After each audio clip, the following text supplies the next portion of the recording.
Thank you for that. You're welcome.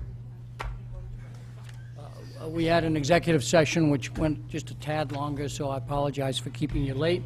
I'd like to call to order the regular meeting of the Fairfield Board of Education for June 26, 2018. Present is Ms. Pitko, Ms. Leeper, Mrs. Vitale, Mrs. Gerber, myself, Philip Dwyer, Mrs. Jacobson, Mr. Asa, Mrs. Maxon Kennelly, and Mr. Peterson. If I could have you all stand for the Pledge of Allegiance. Go back over here now. I pledge allegiance to the flag of the United States of America and to the republic for which it stands, one nation, under God, indivisible, with liberty and justice for all.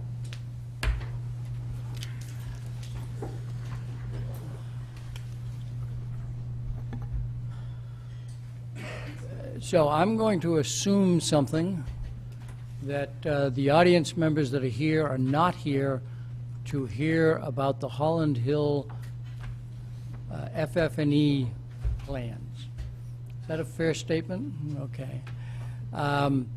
We always try and defer to a volunteer chair of a building committee who sometimes would like to report and then be on their way.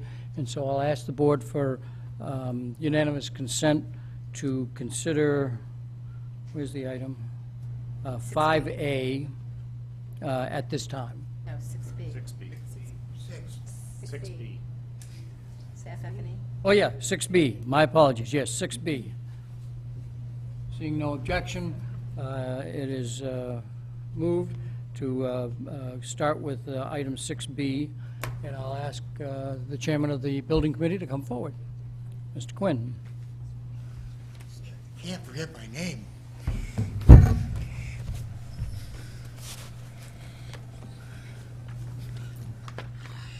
Well, school's out, and all our people are busy. We've laid the concrete for the expansion. We're tearing down walls and floors while we speak, and remediating any PCB and asbestos that we find, and we're finding it, obviously. You always get surprised no matter how much you do work up front. But we're not in any problem area, either time-wise or fiscally. Everything is on schedule. And we're, really starting to find the little things in the roof and the ceiling that somebody says, well, what are all those wires for? And but we'll find out and pull them out if they don't belong. But everything's going along on plan, bottom line. And the other thing is I'm here tonight. So let me get the official motion on the table now that you've given your kind of update. The recommended motion is that the Board of Education approve the plans and specifications for the Holland Hill FF&E. Mrs. Gerber, Mr. Acer, it's moved and seconded. It's now before us. Bring us up to date on that. Our estimate going in was for $200,000 for FF&E, and that was in our budget.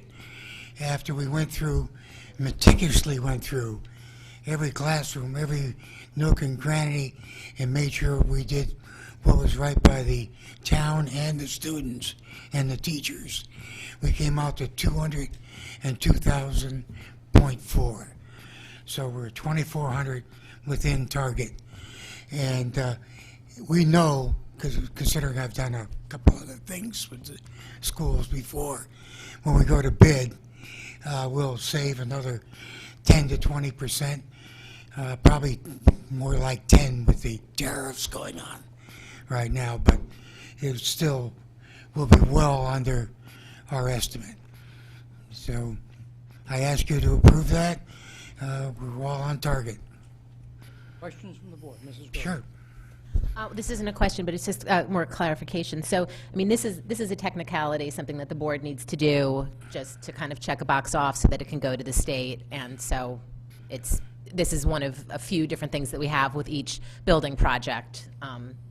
That's correct. So I don't have any questions because I know it's all been spelled out in great detail. But yeah, so just wanted to make that clear, especially to the new board members. Yeah, it's Because of the 200,000 state, out of 18 million. Because of the state, we frequently vote redundantly on the same issue. Questions or comments from the board members? Mr. Asa. I'd just like to thank Chairman Quinn and the building committee for their hard work on this project and for doing an outstanding job of keeping it on, at, or just under budget. Thank you. Got a good committee. That follows direction very well. We have a very good committee. Any other comments or questions from the board? This is a voting item. Any member of the public wish to come forward and comment on the Holland Hill plans for FF&E furnishings and equipment? Seeing none come forward. Any other questions from the board? Seeing none. The motion before you is that the Board of Education approve the plans and specifications for the Holland Hill FF&E. All in favor, please raise your hand. It is unanimous, passes 9-0. Thank you for your service. Thank you very much, and thank you for your consideration in moving me up. I appreciate it. Now I'll go work on Mill Hill. So now we're back to item number 3 on our agenda, and we'll follow through for the balance of the agenda schedule. Public comment. Public is invited to comment on agenda items only. For those of you who may not have been here before, we have a limit of 3 minutes. You don't have to take all of the 3 minutes, but that's the limit that we have. Anybody wish to come forward and talk about any of our agenda items?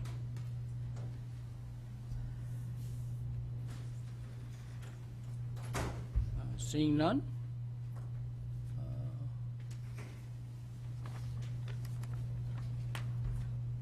So now on to item number 4. The board knew that last meeting, the Finance Committee had talked about a new way of receiving board materials through e-communication, and the representative from CABE is here to present to us on that. And I take it that we have a presentation that will require the screen, so we'll move over while Ms. Lisa Steimer comes up. Ms. Leeper, do you have any opening comments that you wish to make before the presentation as chair of the Finance Committee?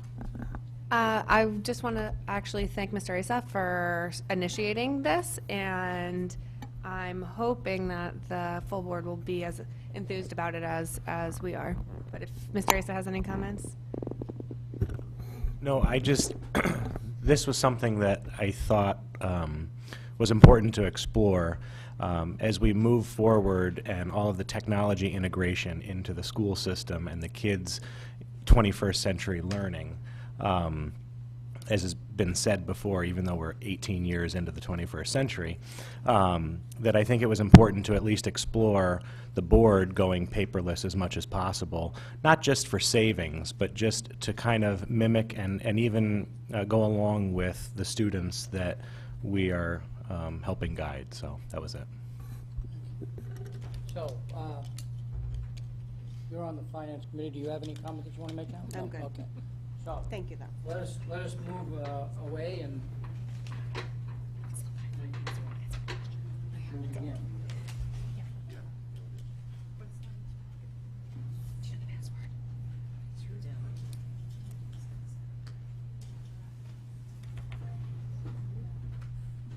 Well, thank you for having me here this evening. While the screen gets going here, I'll just make some introductory remarks. As Chairman Dwyer said, my name is Lisa Steimer. I'm the Senior Staff Associate for Professional Development and Communications at CABE.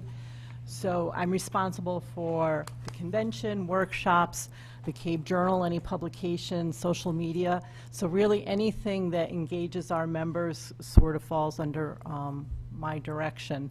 So on behalf of all of us at CABE, as I said, thank you for having me here, but also thank you for your continued membership.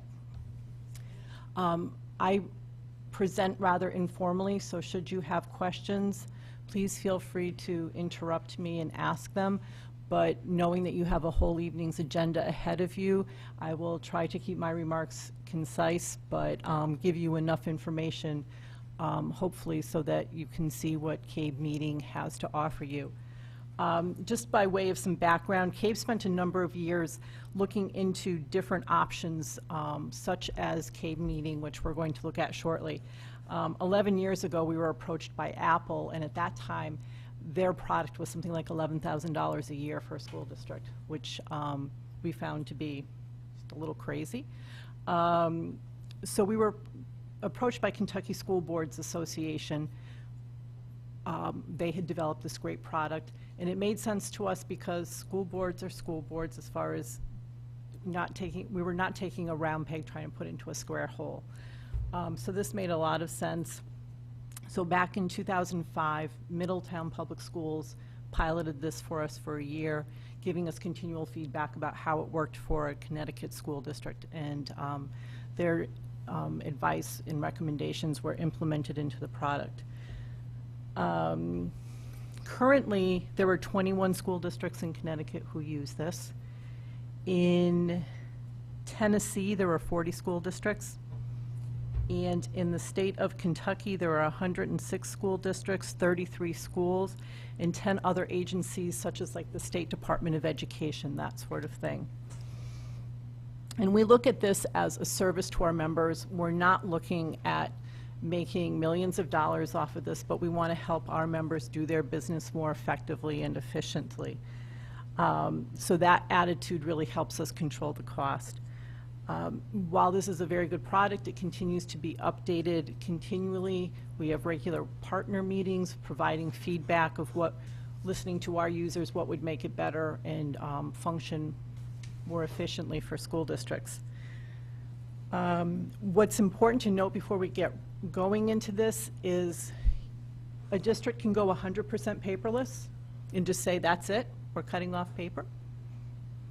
But you can also do a hybrid of it, so it can be used as your means of distribution, and should you want to print things or ask that something be printed for you, that's still an option as well.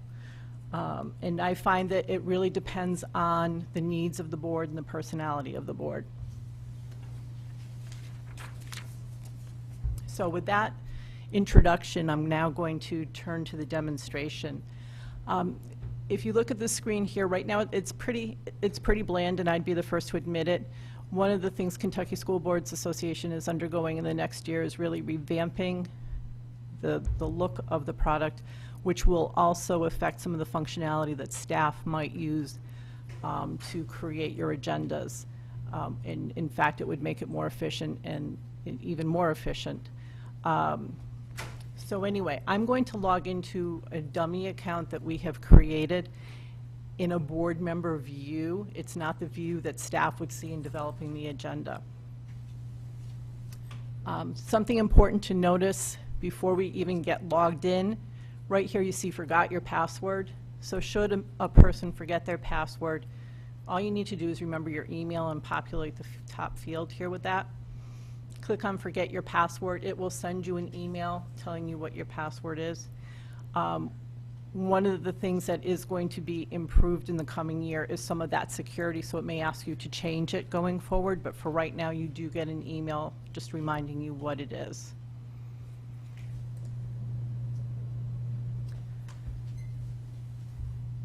Okay, I don't want to remember that. Okay. So when board members sign in, they see a page very similar to this. In your case, if you were to be using it, it would say Fairfield Board of Education Calendar. Sort of a look at this page. Over here in the upper left-hand side, our board meetings listed. You can see that they're linked when you hover on them, and I will be clicking through one of them shortly, but if you click, you go immediately to that particular agenda. You can also see on the calendar for the month of June that there's a meeting here. It's also hyperlinked. If I were to click on that, that would also take me to the meeting down here. That's where I want it to be. Up here, there are a couple of things that are important, particularly my account. When I train a Board of Education to use this product, the first thing I do is, after they log in, is take them to my account, and we change your password, because when board members are all set up, it's one password for training purposes, and then we go and make a unique login for each individual. here under links are links that are of interest to school boards. So for instance, I put CABE here, Connecticut Strategic School Profiles. You might want to put your policies there, your online policies,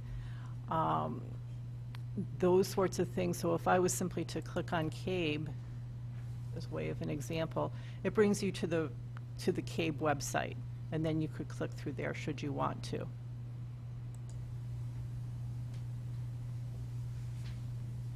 Are you all good so far? Okay.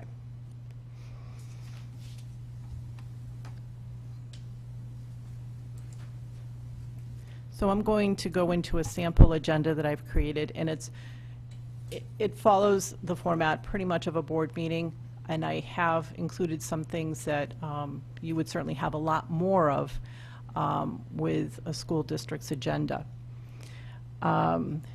First thing is how you navigate through here. I should note right here you can make this wider or more narrow. And for instance, I noticed you had a recommended motion for your motion just before my presentation. There is a way that your superintendent's secretary can add that information here when building the agenda, so it's right there for you as well. Navigating through the agenda is as simple as either clicking, and you go through the agenda that way. Also using these arrows right on either side of autopilot. So clicking on the arrows pointing to the right will bring you further into the agenda. Clicking on the arrows to the left would bring you back up in the agenda. There is also a feature which it's entirely the decision of the school board whether they decide to use it or not, called autopilot. If a board member was to click on autopilot and somebody who had what we call meeting manager rights, so pretty much someone who could build your agenda, was using the product and had clicked that they were the leader, as that person, as that person progressed through the agenda, your screen would also progress through the agenda. You can pop out of that feature anytime you want, because if you have a thought you want to add a note to a particular agenda item that's upcoming, you can do so, and then you can rejoin autopilot. It's not like a conference call where if you leave early, you're announced leaving early, or if you join late, you're announced as joining late. It's just something that you have the ability to do should you choose. And again, that's a board decision whether or not to use that particular feature. So that's navigating through the agenda. A few things that I want to point out to you, and some of them I'll do rather quickly in the interest of time. There we go. You do have several reports available to you, so should you be somebody who prefers to look at a paper agenda, you do have that opportunity here to do that. It opens up a Word document that has the agenda. Not much is done to make it look attractive, but it's there, and you can work with it to make it a little more attractive. But should you prefer a paper copy, you can do that. Okay. There we go. What else do I want to show you here? So that, for reports, I think is probably the one that you would be most interested in at this point in time, but there are others. Following a meeting, you could access the minutes, but know that those would be in very rough draft format if you were so interested in looking at it immediately following your board meeting when you got home, which I hope you wouldn't want to necessarily relive it all that soon, but they're in very rough draft at that point.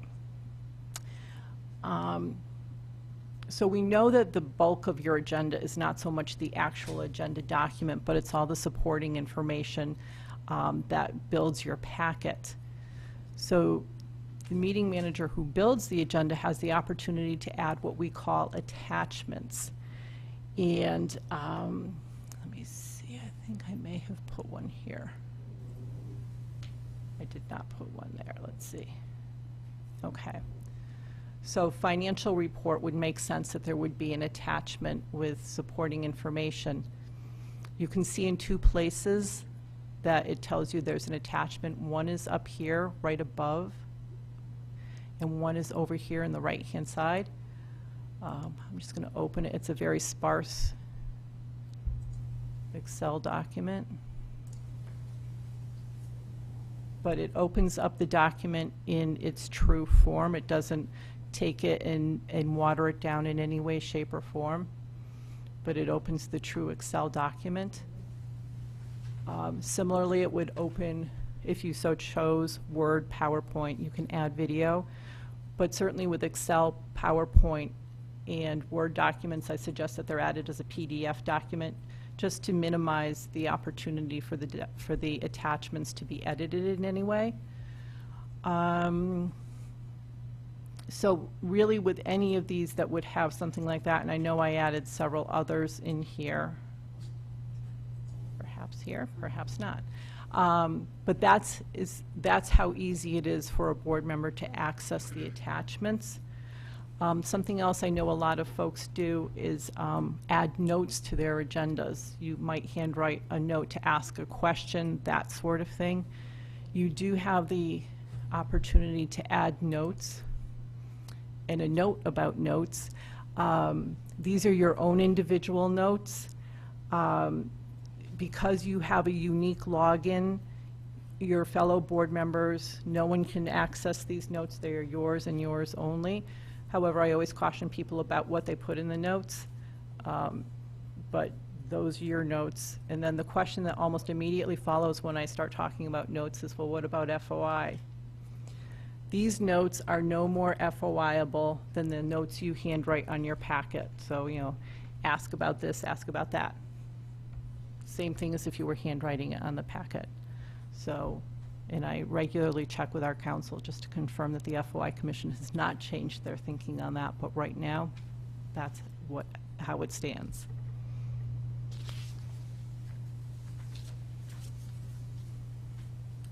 It's important to note a few things. This can be used for your regularly scheduled board meetings, special board meetings, committee meetings, those sorts of things.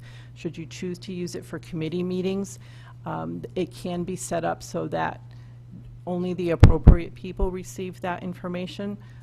So I don't know if your committees are committees of the whole or whatnot, but if it was a part of the board, just those particular people would receive it. If you have community members who serve on your committees, they would receive that committee information, but they would not receive the board packets.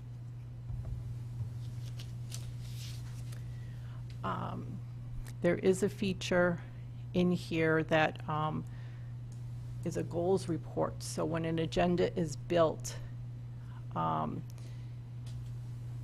each agenda item can be linked to a goal that the board might have, or superintendent, that sort of thing, and you can generate a report showing, well, we talked about these particular goals with these particular subjects on this date, and it will generate a report for you. So it's really nice to see that how you're keeping on track as far as what the work of the board should be.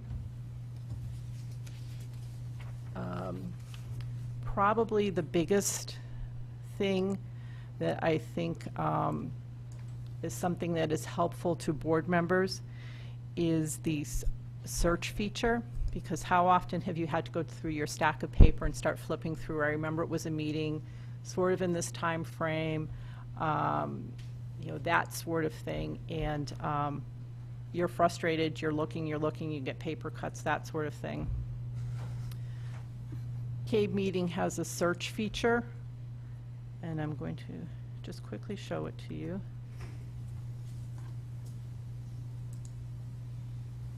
So I typed in the word superintendents, knowing that there would be superintendent's reports throughout the Nutmeg Board's CABE meeting.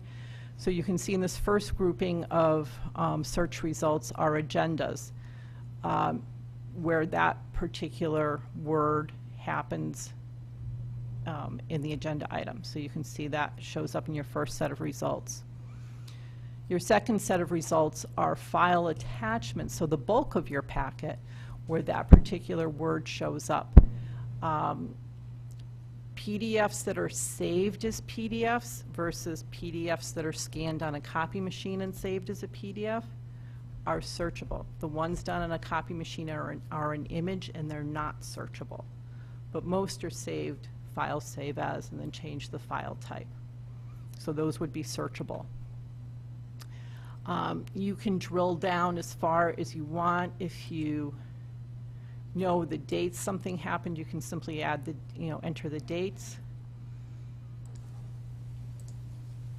And should you really want to drill down because you've been using this for 5, 6, 7 years and you know that the results are just going to be really cumbersome to sort through, you can even drill down further and know that your notes are searchable by you, not by your fellow board members. Yes.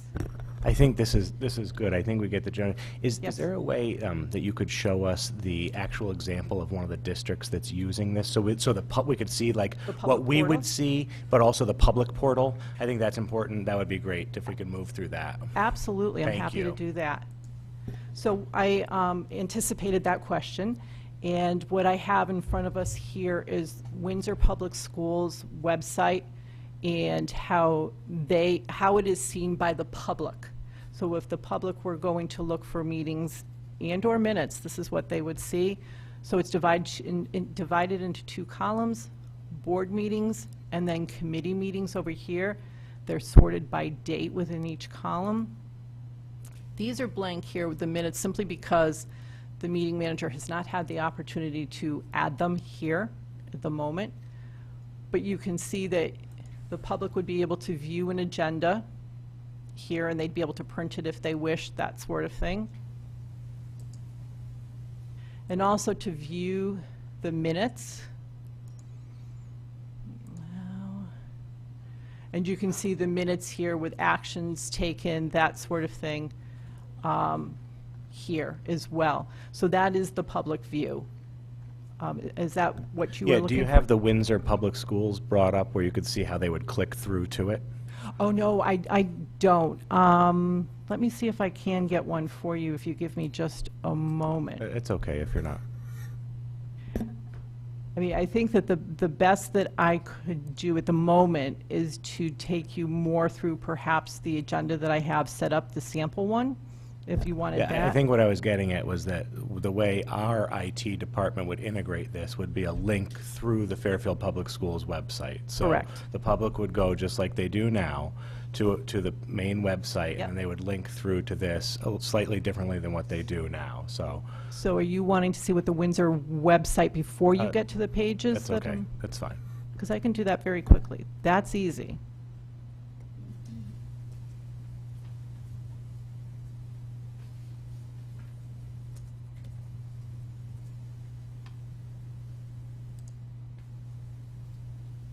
So I'm just accessing the Windsor Board of Education's website, and I would simply here click on Board of Ed meeting agendas minutes, and it brings me right to the page that we were looking at. Does that answer? Yes. Okay, great. Great. Something along the lines of the searchable feature it was also mentioned that there might be some interest in the online policy service that we provide, which is also searchable and linked to statute. I did bring information on that. I am not the policy person at all, but I did bring information for you on that. Any other questions? Something I haven't hit on that you want to know if this does or know more about? Yes. I guess thinking about how I might use this as a board member, if we have our own accounts, occasionally we are, in the course of business, see sensitive or non-public information. Is this secure enough that it would allow that sort of dissemination? Yes, it is an HTTPS website, and it is secure, and with the upgrades coming up, if there's anything, for instance, as I was mentioning the password, if you forgot it and clicking on it, it will, the security will be even improved from there, but it is HTTPS, not just HTTP. Does that answer? I guess the follow-up question would be, do other school districts use it in that capacity for non-public information? Well, so if you were meeting an executive session or something like that, that sort of information? Would that be an example of what you might be You know, thinking? like personnel contract negotiations, Yep. that sort of thing. Yes, when the meeting manager creates your agendas, first of all, when the attachments are added, they default to the most private setting, which is only for the meeting manager and superintendent to be able to see them. The meeting manager then, depending on what the information is, determines who can see it from there. And there are 4 or 5 levels of lessening security, if you will, from there that protect the documents.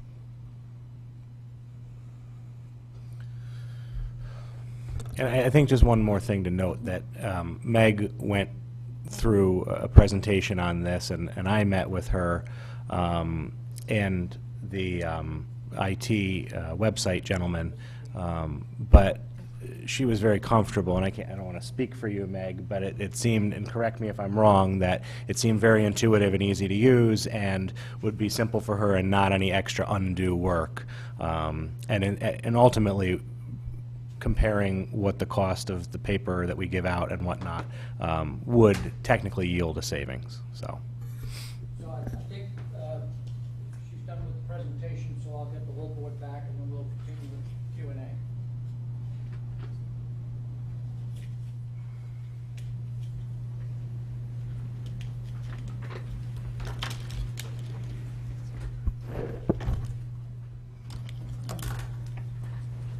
So, Mr. Asa, did you have any follow-up questions from where you were? I think I saw Mrs. Maxon Cannelli's hand. Yeah, so just so I'm clear in terms of the searchable function, if it was an agenda item, obviously, if it was the name of a file, it's searchable, but content would not be. If you're trying to remember a question you asked and you think it would be found in the minutes, you can't search at that level, is that correct? It does search the content, yes. Oh, it does. It's not just the document title. Okay. Yep. And then, my second question, so the only way to mark them is in a separate notes field? You can't actually annotate the documents themselves? And that is something I have asked for, but have not seen it from a programming end yet, but right now that is the case. You're correct. Okay, thank you. Other questions from board members? Mrs. Jacobson? Is there a backup process? It's backed up on 2 servers, double redundancy through Kentucky School Boards Association. Okay. Now that's it for right now. Anybody else? Mr. Asa? Not a question for the presenter, but just one more thing to note. In discussing this, one of the things that I noticed was that our policies, especially regarding public notice and whatnot, may be slightly outdated. So if this were something that the board decided that they wanted to explore more or eventually move towards, I would recommend that an amendment to the policy regarding, stand by one second, Section 3, Notice of Meetings. Part A talks about notice to board members, which is pretty much the same. I think you're referring to a section in our bylaws. Oh, 9,000. Yes, bylaws. Sorry, bylaws. And under Part C of that, to encourage public interest, the agenda for every meeting shall be posted on the school district's website and released in advance. Talks about local newspapers, public libraries, and some of this stuff that we might not necessarily do now, but could do via a link just sent out one time. So might be something that we want to discuss more when that time comes. On a humorous note, you say everybody has their own code. Does the chairman of the board be able to see who's read the packet in advance? You don't get to see that. However, depending on how the packet is distributed, you would see who had accessed it. You could be told how Is the that went. expectation that we would bring a laptop to the meetings and just work off of a laptop? If you so desired, you can use a tablet. You can use a laptop if you wish. Something that's internet-based. I mean, I've seen people use their phones, which I wouldn't recommend because I think you'd be cross-eyed by the end of your meeting. But as long as you had internet access on your device, you would be able to use it. Other questions that the board has? Mrs. Jacobson? Or we could print out what we wanted to bring. Right. Correct. Okay. That's the hybrid model that I referred to early on, yes. Now, at the moment, the board gets it by email. We no longer deliver Friday packets to you to have the paper in front of you for the weekend, but we do have a packet at the table for you so that you could have read it on the screen but have a paper packet here. I presume the concept is that we would not have the paper packet here. I also presume that for those of you like tonight who don't want to print out a 100-page FF&E specification book, that you could always come down to the central office and say, could you print out X? I will say that I think this feature probably appeals to the secretary, to the superintendent, because it probably would be a great work saver for her. And if the only thing that occurred is that she maintained this and all 9 of us still came down and said, could you print it out? We would actually be increasing her workload. And so I think before we go in this direction, I think there'd have to be some sentiment that board members gave for the Finance Committee to continue to follow up on this as to whether they value this approach and would like to go in this direction. Is that a fair, that's what you're looking for tonight? Yes. Okay, so Mr. Asa.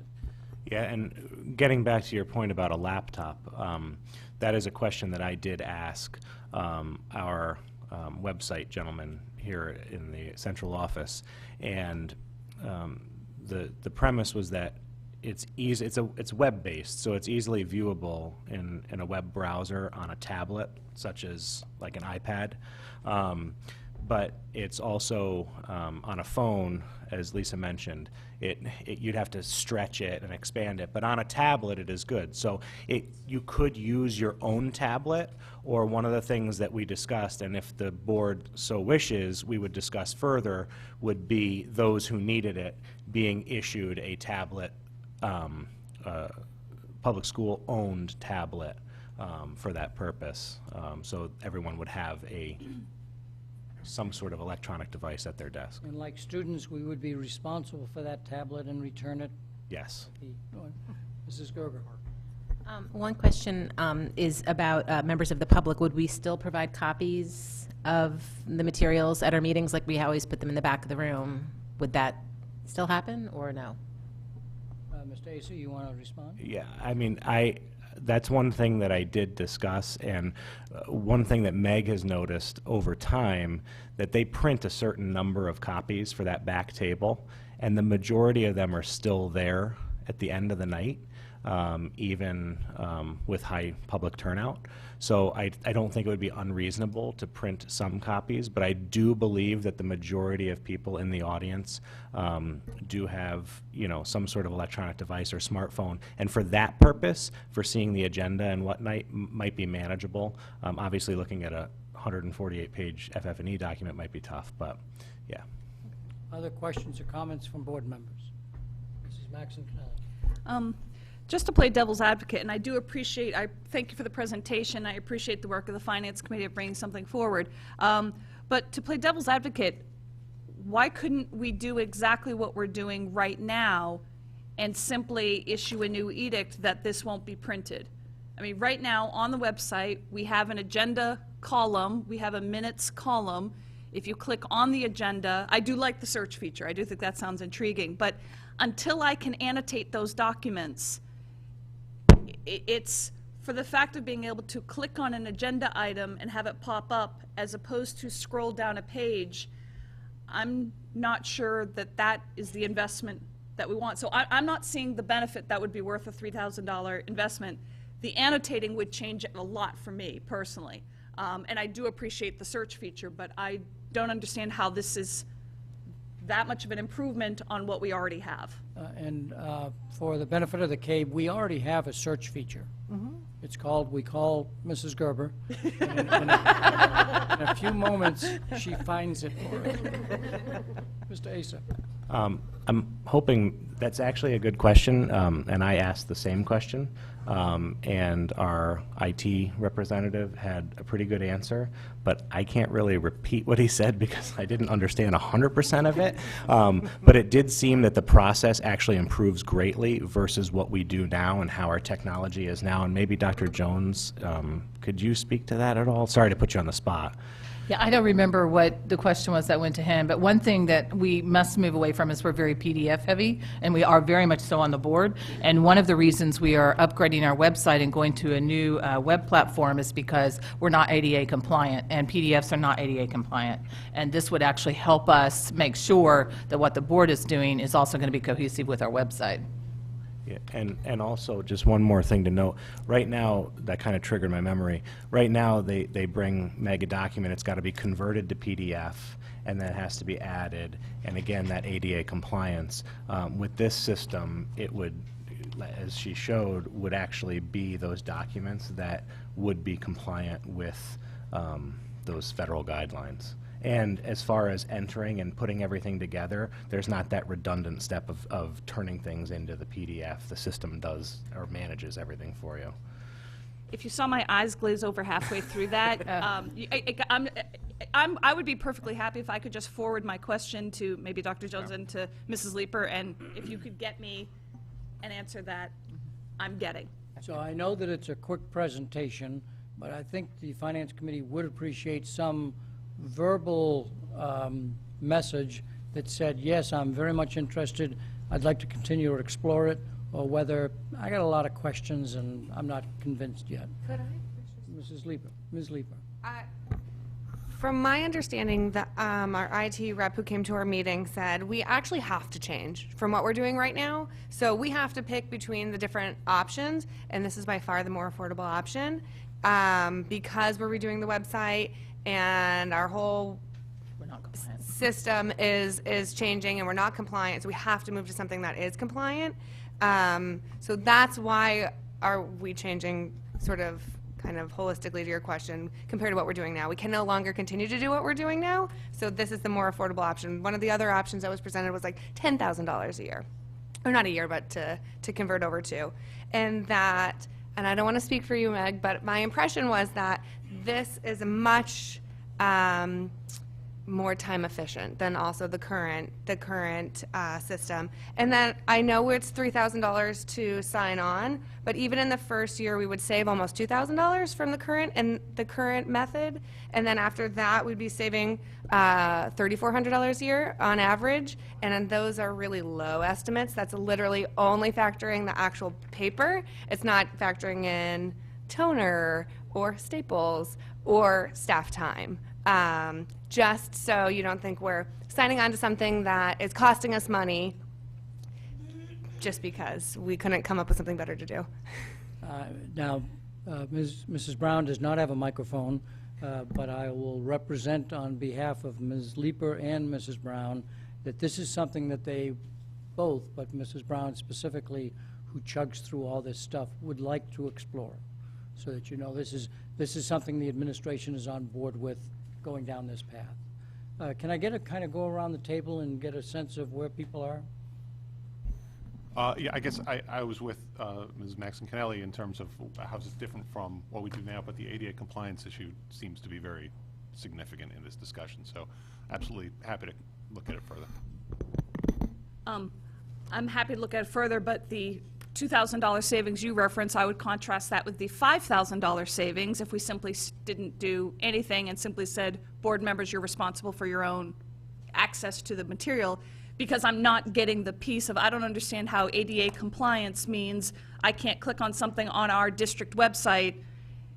I'm just missing that whole work piece. I don't know what's going on behind the scenes to load an agenda and attachments onto our website. That's the piece I simply don't know, and so that's where I'm stuck, is at $2,000 versus $5,000. I'll save the $5,000, and I'm understanding there's more, but that's the part that's missing. There is a lot of debate as to whether your software is ADA compliant. I've read a couple of articles on it. I have no clue what they say, but I know that that is a serious issue for school boards to not be ADA compliant, and we are not. So that is a serious issue. Yeah. obviously, I'd like to explore it further, but just, I think Ms. Maxon Canelli makes a good point that one thing that maybe Dr. Jones and Ms. Leeper can do would be to get kind of a summary from the IT department, which better explains this for her. Mrs. Jacobson? Yeah, of course, yeah. Interested in continuing to look at it, knowing that we can still print if we wanted to. And I just had one last question was, as we change over, and you don't have to answer this now, but the archiving of the current site and all of the content that we currently possess, does that transfer over, or what is happening with all of the content that's on our current site? Okay. Yes, anything that helps administrative staff do a more efficient job, I'm always in favor of. Mrs. Gerber? As am I, and just, I completely agree with that sentiment, but I also just would like to get some more information, so if we could get the IT explanation, that would be helpful. Mrs. Vitale? Nothing further to add, just really more detail from the IT department. We did get it in our committee, and I'm not going to attempt to relay it because it won't be accurate. Why don't I go to Ms. Pitko, and then I'll have Ms. Leeper have the last word. Ms. Pitko. I appreciate the presentation, the information. I look forward to the extra information. Just a heads up, I don't own an electronic device, so I will be one of those people that requires one. And I prefer paper books. I prefer paper to go through and make my notes, so I will be the PETA who asks for the paper copy. And with no other comments, Ms. Leeper, you have the last word. I actually also appreciate paper, but I'm happy to print. I actually always end up printing before we get to the board table anyways, so I feel like, sort of to Ms. Maxon Canelli's point, we could have probably been saving money for a while, because I always have a printed version, not 145-page PP&E, but, or FF&E, but I'll definitely get the IT summary, although I think sort of crucial to it is that we have to change to something, so the idea to just continue what we're doing and ask Meg to no longer print anything isn't necessarily an option on the table, but I'll confirm that. And that this was by far the most affordable option to convert to. And I also think that we'll probably, whatever motion we maybe end up eventually voting on, should incorporate some sort of hybrid for certain types of documents over a certain length, maybe being printed upon request or whatever it is. So I would appreciate if other board members would give the wording for a potential hybrid some thought, so we can continue the conversation on that. Mrs. Vitale. Sorry.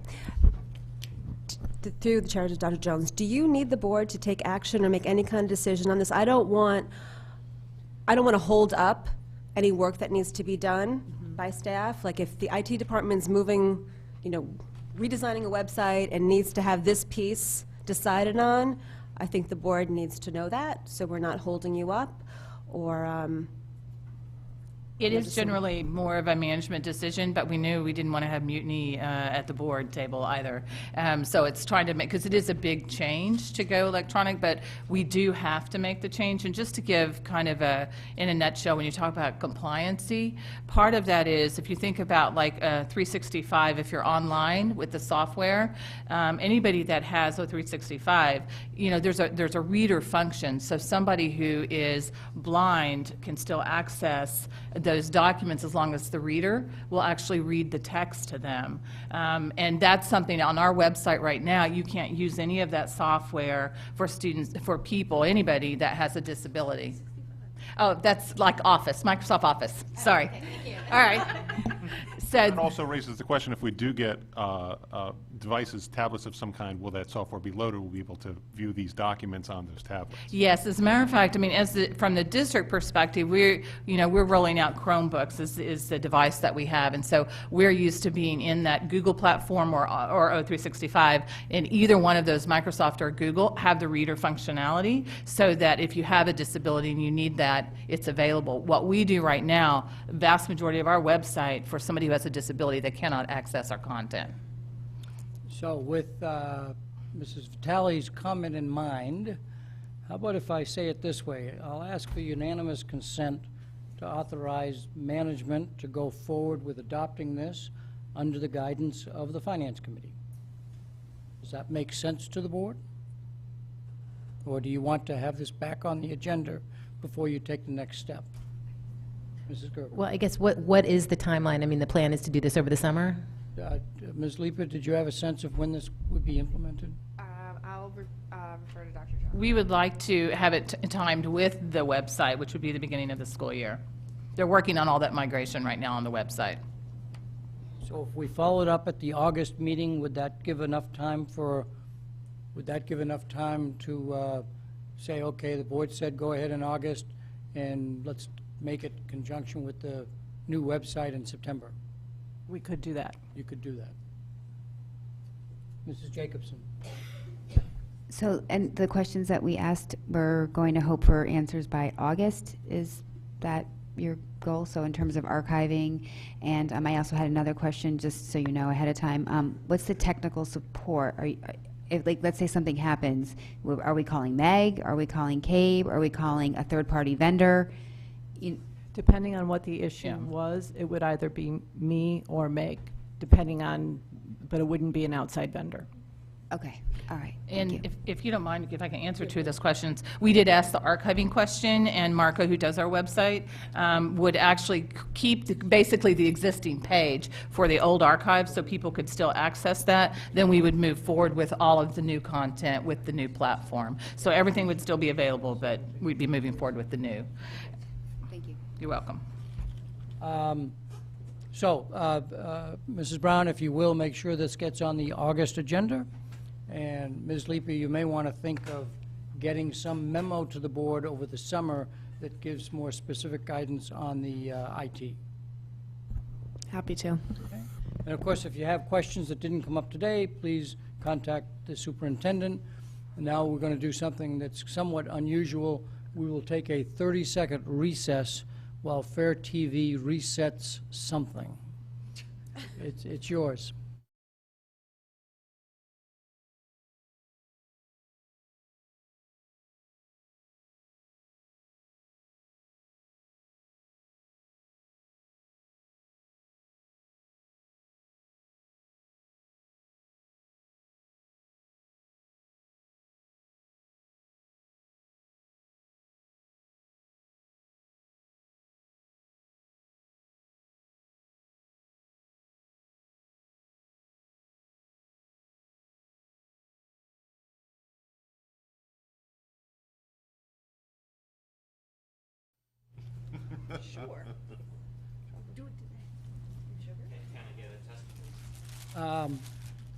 Perfect, okay. The technical term was there was a buzz in the system that we needed to eliminate. So that allows us to move on to item 5A, which is approval of the FPS Educator Evaluation Plan. The recommended motion is that the Board of Education approve the FPS Educator Evaluation Plan revisions dated June 2018. Do I have a motion? Mrs. Gerber. Do I have a second? Mr. Asa. Is there a presentation that needs to be made? No. This was presented at the last meeting, so it's here for a vote. Any questions that board members have on the revisions? Mrs. Maxon Canali.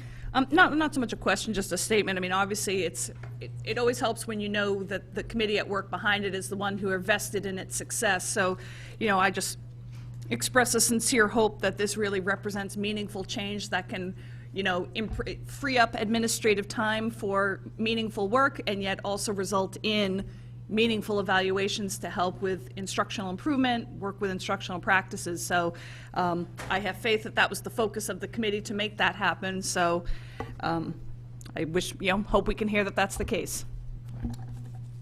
I have faith in that as well, but I will say that it's tempered with, it still complies with the state requirements, which means that sometimes our staff are doing work that is really not helpful to advancing the work of the district. And so it may be revised slightly, but there's still issues, I would say. Any other questions from the board? If not, any member of the public wish to comment on the motion that's in front of us regarding the revisions to the FPS educator evaluation? Seeing none, back to the board. We'll take a vote on the recommended motion that the Board of Education approve the FPS Educator Evaluation Plan revisions dated June 2018. All in favor, please raise your hand. It is unanimous. It passes 9-0. Thank you very much. Discussion of board goals. As you know, this is an item that it's not district goals. It is goals that the board would want to set for themselves, let's say for the 18-19 year, or we could pick any time period we want. So this is an agenda item that we couldn't get to at the last meeting, so it's on this agenda. Hopefully board members have had some thoughts as to what areas that you'd like to consider, or whatever items, even if an individual member has a thought, we'll put it on a list and talk about it further at the August meeting. Yes, Mrs. Gerber. Well, just based on past practice of what we've done previously with other boards for goals, my recollection is that we would have board members submit in writing, I believe to the chair and perhaps to Mrs. Brown as well, you know, all the individual things, and then you would compile it and put it together. So I was wondering if it might make more sense in the issue of, you know, time, unless board members have specific things that they really want to bring right now. Maybe it might be helpful to have board members between now and our next meeting, which is until the end of August, submit something to you by a certain date, perhaps the beginning of August, so that it could be compiled, because there may be some that are very similar, that fall under the same general parameters, and then we could discuss it at our August meeting. Yeah, certainly anything not mentioned tonight, but you think about it tomorrow morning, just send it to Meg and with a copy to me, and it'll get added to the list. And if there's no suggestions tonight, then make sure that you get something to Meg so that we have something to look at in August. Other comments from the board members on board goals? Mrs. Maxon Connelly. Just to further add to Mrs. Gerber's point about process, because I think it was a successful way that we approached it last time, was not only that they were submitted ahead of time, but then just for new members, that there's the turnaround of returning them to Mrs. Brown with your top 5 picked and ranked. And that scoring system would be, it wasn't a definitive vote, because that we can't vote like that, but that information would come to the board that, you know, if a 5 is your top ranked goal, this one was got 23 points, et cetera, and that could be what frames our discussion and then the selection at August. I thought that was a very fair and open way to do it and give us the people the chance to hear other members out. That is how we did it. Any of you who have managed that process know that it's always frustrating when 2 or 3 people don't quite meet the August 1st deadline and Mrs. Brown has to chase you down when you're in Tahiti or something.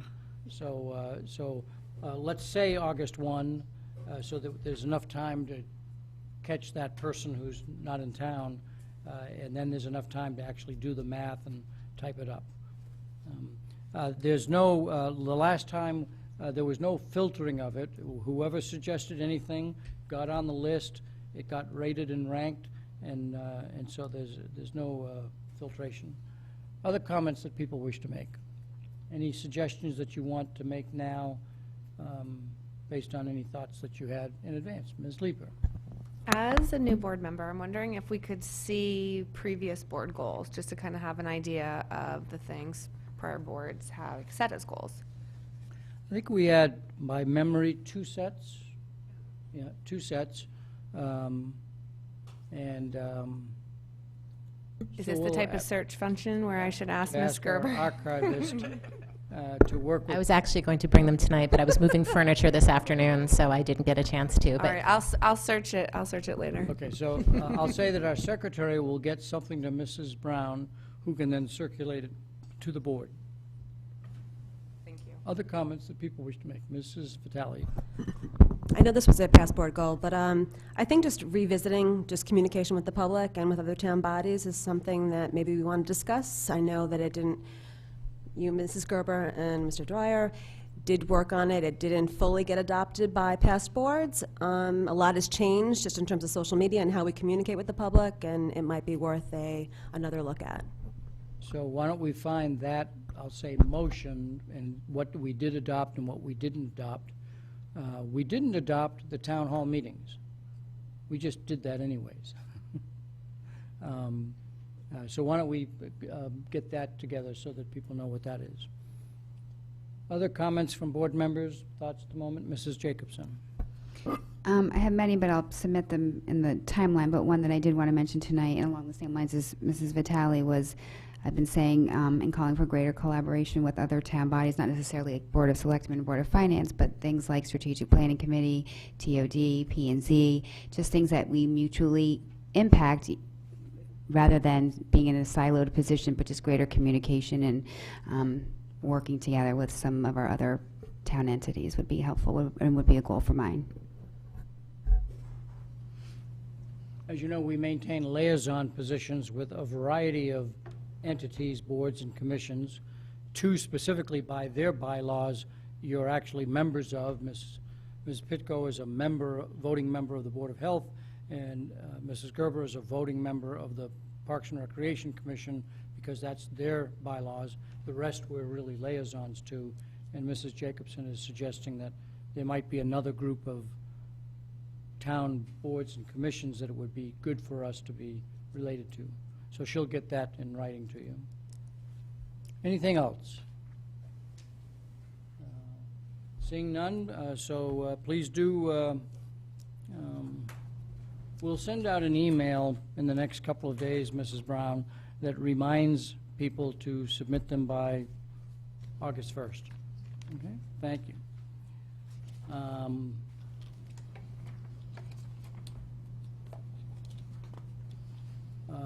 Item C, discussion of structural change ideas.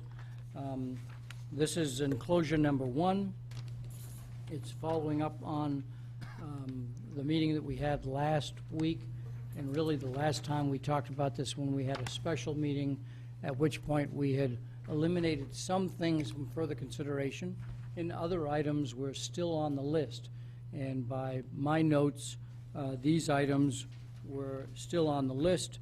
I understand that there's item number 5 that has some consternation on the part of some board members. This current board has not talked about class size. The past board talked about it for 30, 40 minutes and decided, really with 4 people saying something to look at and 4 people saying we don't want to look at it. And at the time I recall saying that we're not going to change something like this on only 30 or 40 minutes of conversation and on a 5-4 basis. So let's defer this to another time. And so that's why I put it on the list. I would say to the public, none of these ideas have a proponent on this board. There's nobody here saying chomping at the bit to do one or the other of them. We have a responsibility, as we always do, to look at how we operate the school district, and is there a way that will enhance the educational goals that we have, while also at the same time improving efficiency and operations. Specifically, other town bodies are always asking us for that purpose. So this is a summary document. It's not an advocacy document.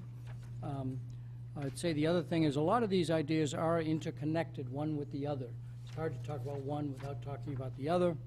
And so tonight, my goal, I don't know what your goal, individual goals were, is that we set a path forward in a process that says that specifically by next spring, we're able to say we have finished talking about each of these items, and some might come up and be gone quickly, and others might require more research, so that next spring when we go through the budget process, I'll say Mr. Peterson, our liaison to the Board of Finance,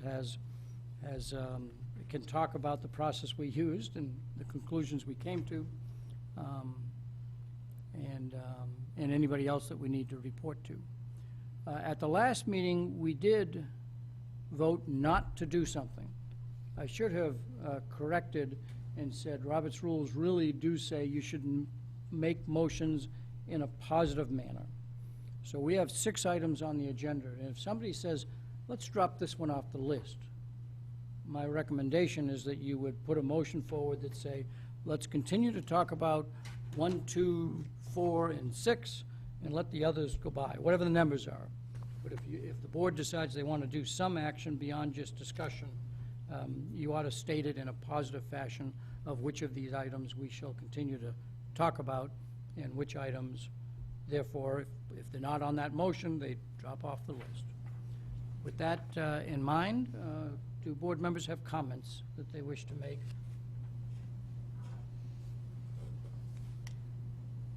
On this item of structural change? Mrs. Gerber, followed by Mrs. Maxon Connelly. Yeah, just going through the memo we received regarding the conversation on operational effectiveness, I just kind of brainstormed and came up with a lot of different questions on each topic. And knowing that it seems right here, the plan is to discuss all of these in either September or October, I believe, except perhaps the redistricting. I think that was one. But the others were all kind of mentioned in terms of September 25th or October 23rd, I believe. So with that in mind, I'm planning on emailing this. I can email it to the entire board and to Dr. Jones, just so that while staff is working on all of these different issues, you'll have this list of questions, so either they could be incorporated in the presentation that we'll be receiving in the fall, or that they could be kind of an additional Q&A provided alongside. But just, I mean, the majority of my questions, I have 10 questions just on the K2, 3, 5 grade reconfiguration, 5 on magnet, which is somewhat related to the grade reconfiguration, I believe, 1 big one on redistricting, 3 on the Walter Fitzgerald ECC, and 4 on class size guidelines. Racial imbalance, I didn't really have any questions on because that's not quite the same as the rest of these, where I feel like I've been discussing racial imbalance for a really long time. But the grade reconfiguration, I had said back in March, I believe, when this came up, that I did have some questions both in terms of, you know, if we are to have only 2 schools be impacted or the entire district, just the rationale behind it, the cost savings, the educational benefits, districts that have done this and have been successful, districts that have done it and have not been successful, the size of the districts. I know Weston has done it, but they're a much smaller district than us.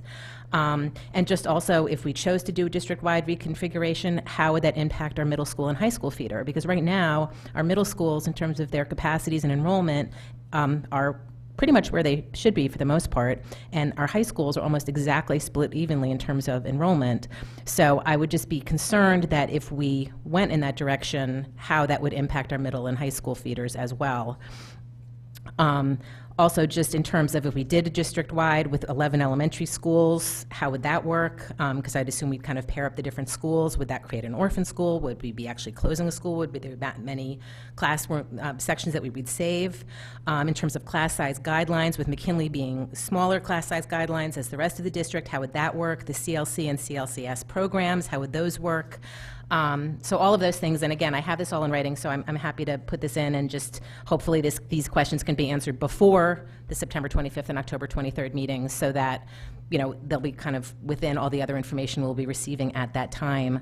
And then questions about the magnet program in terms of IB. I know that that was mentioned. I know that there was a survey that went out to parents, and I think one refrain that I heard from a lot of the parents was that they didn't even know what an IB program was. So my thought would be, you know, in advance of any kind of discussion about an IB program, we should probably have some sort of a presentation to parents, you know, maybe one during the day and one at night, just to really share what this type of program is, and are there any other magnet programs we would look into, and then just trying to understand, you know, where this program would go, the costs, the savings, just how it would work in terms of if it's tied into racial imbalance or grade reconfiguration.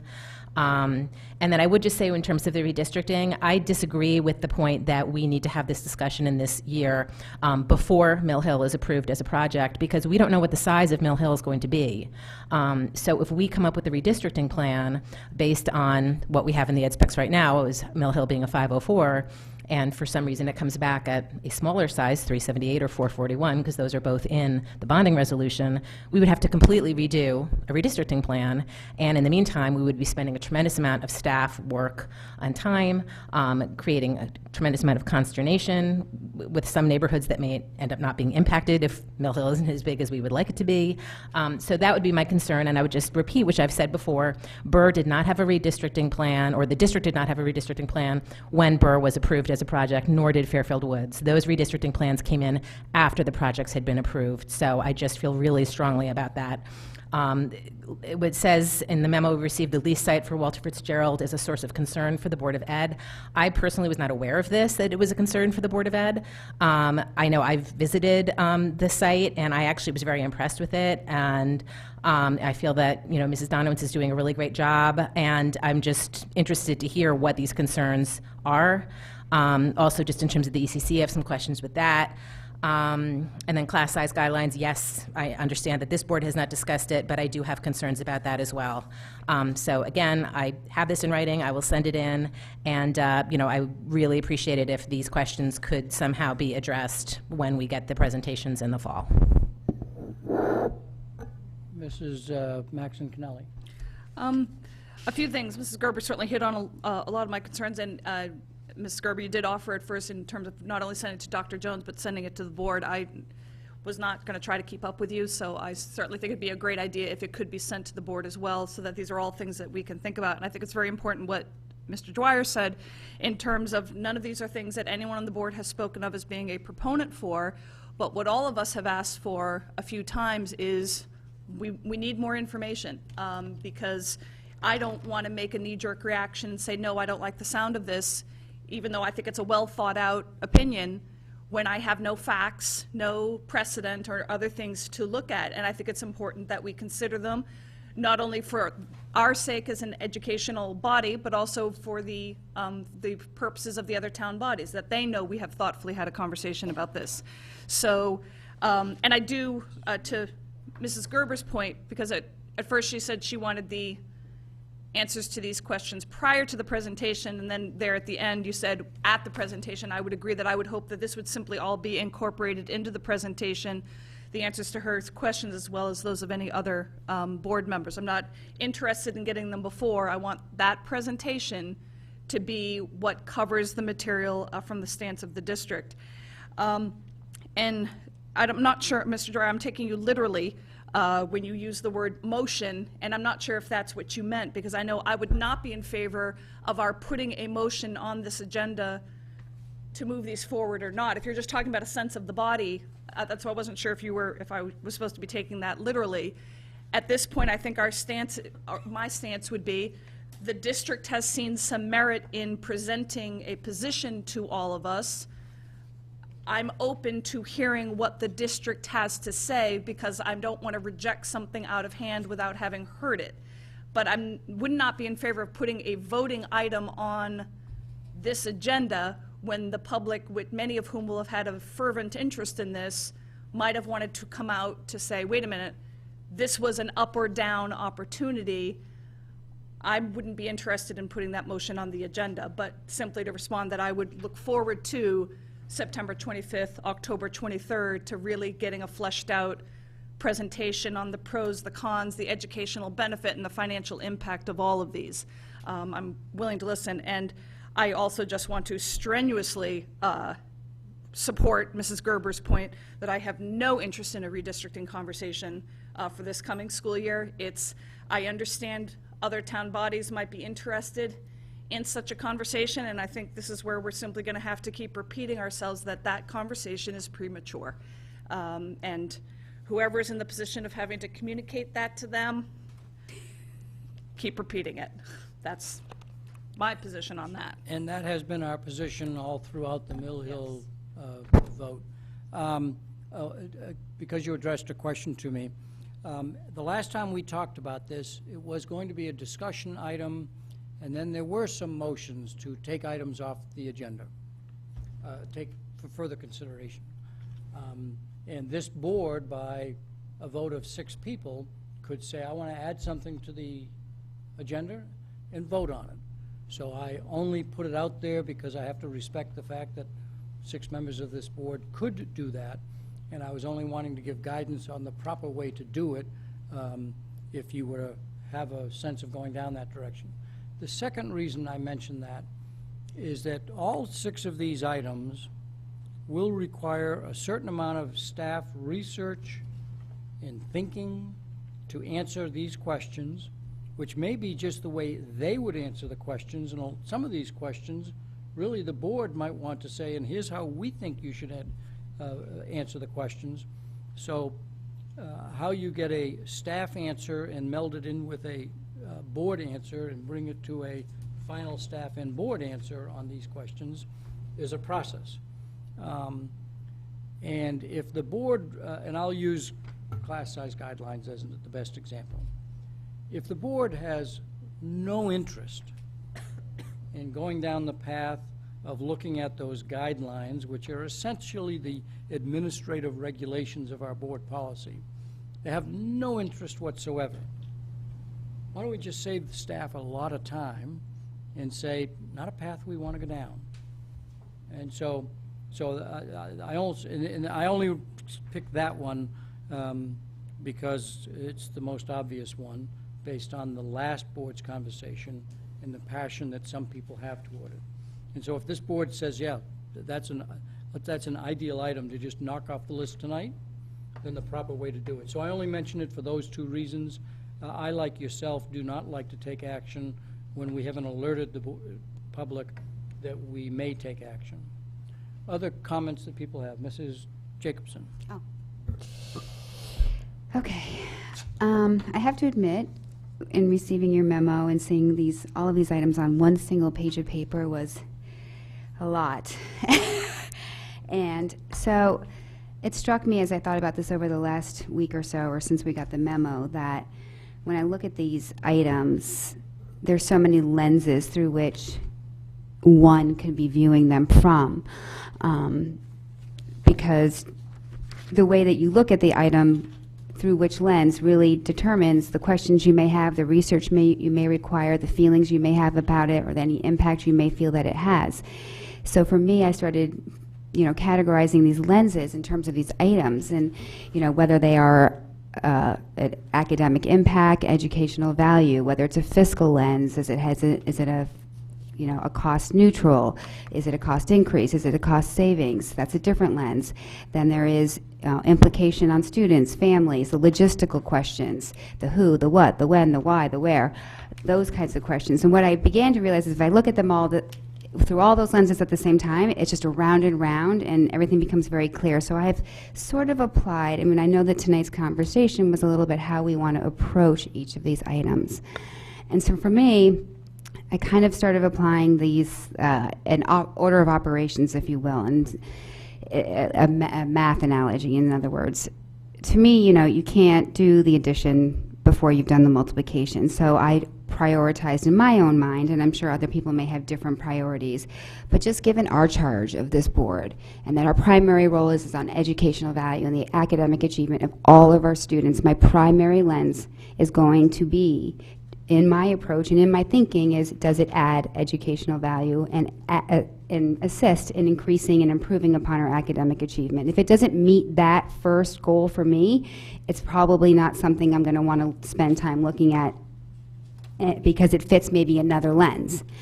So just sharing my thoughts and how I'm looking at all of this, and I know that a lot of these things, the questions that we have, are going to take a lot of staff time, but I also have just started doing my own. I've done a complete 5-year analysis on racial imbalance. I've done 5 hours of research on this K2-3-5 grade configuration model and looking at the summary of the literature on that. So certainly I have a lot of questions as well, just like I'm sure many other people do in terms of some of these topics, and so I'll just mention a few of those. I'll just go in order.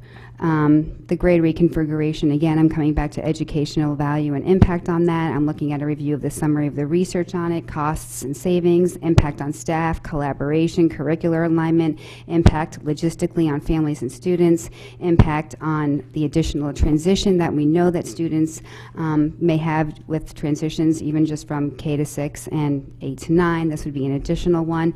Any impact on class sizes. Again, echoing Mrs. Gerber's question on McKinley class size or Jennings class size, just because those happen to be the two schools. Magnet program, again, other questions on just really a thorough analysis if there's any actual interest, particularly in our preschool families, because really they're going to be the market for this IB program, not students that we have currently necessarily. I agree that a presentation on if IB is the way that we think we would want to go on that, just a much better understanding of what IB is. Agree on Mill Hill. I think that the memo, you know, Mill Hill's going to come up next year, but again, any type of specific plan, I don't think that we're able to do without knowing the size of Mill Hill, so that would be an ongoing conversation.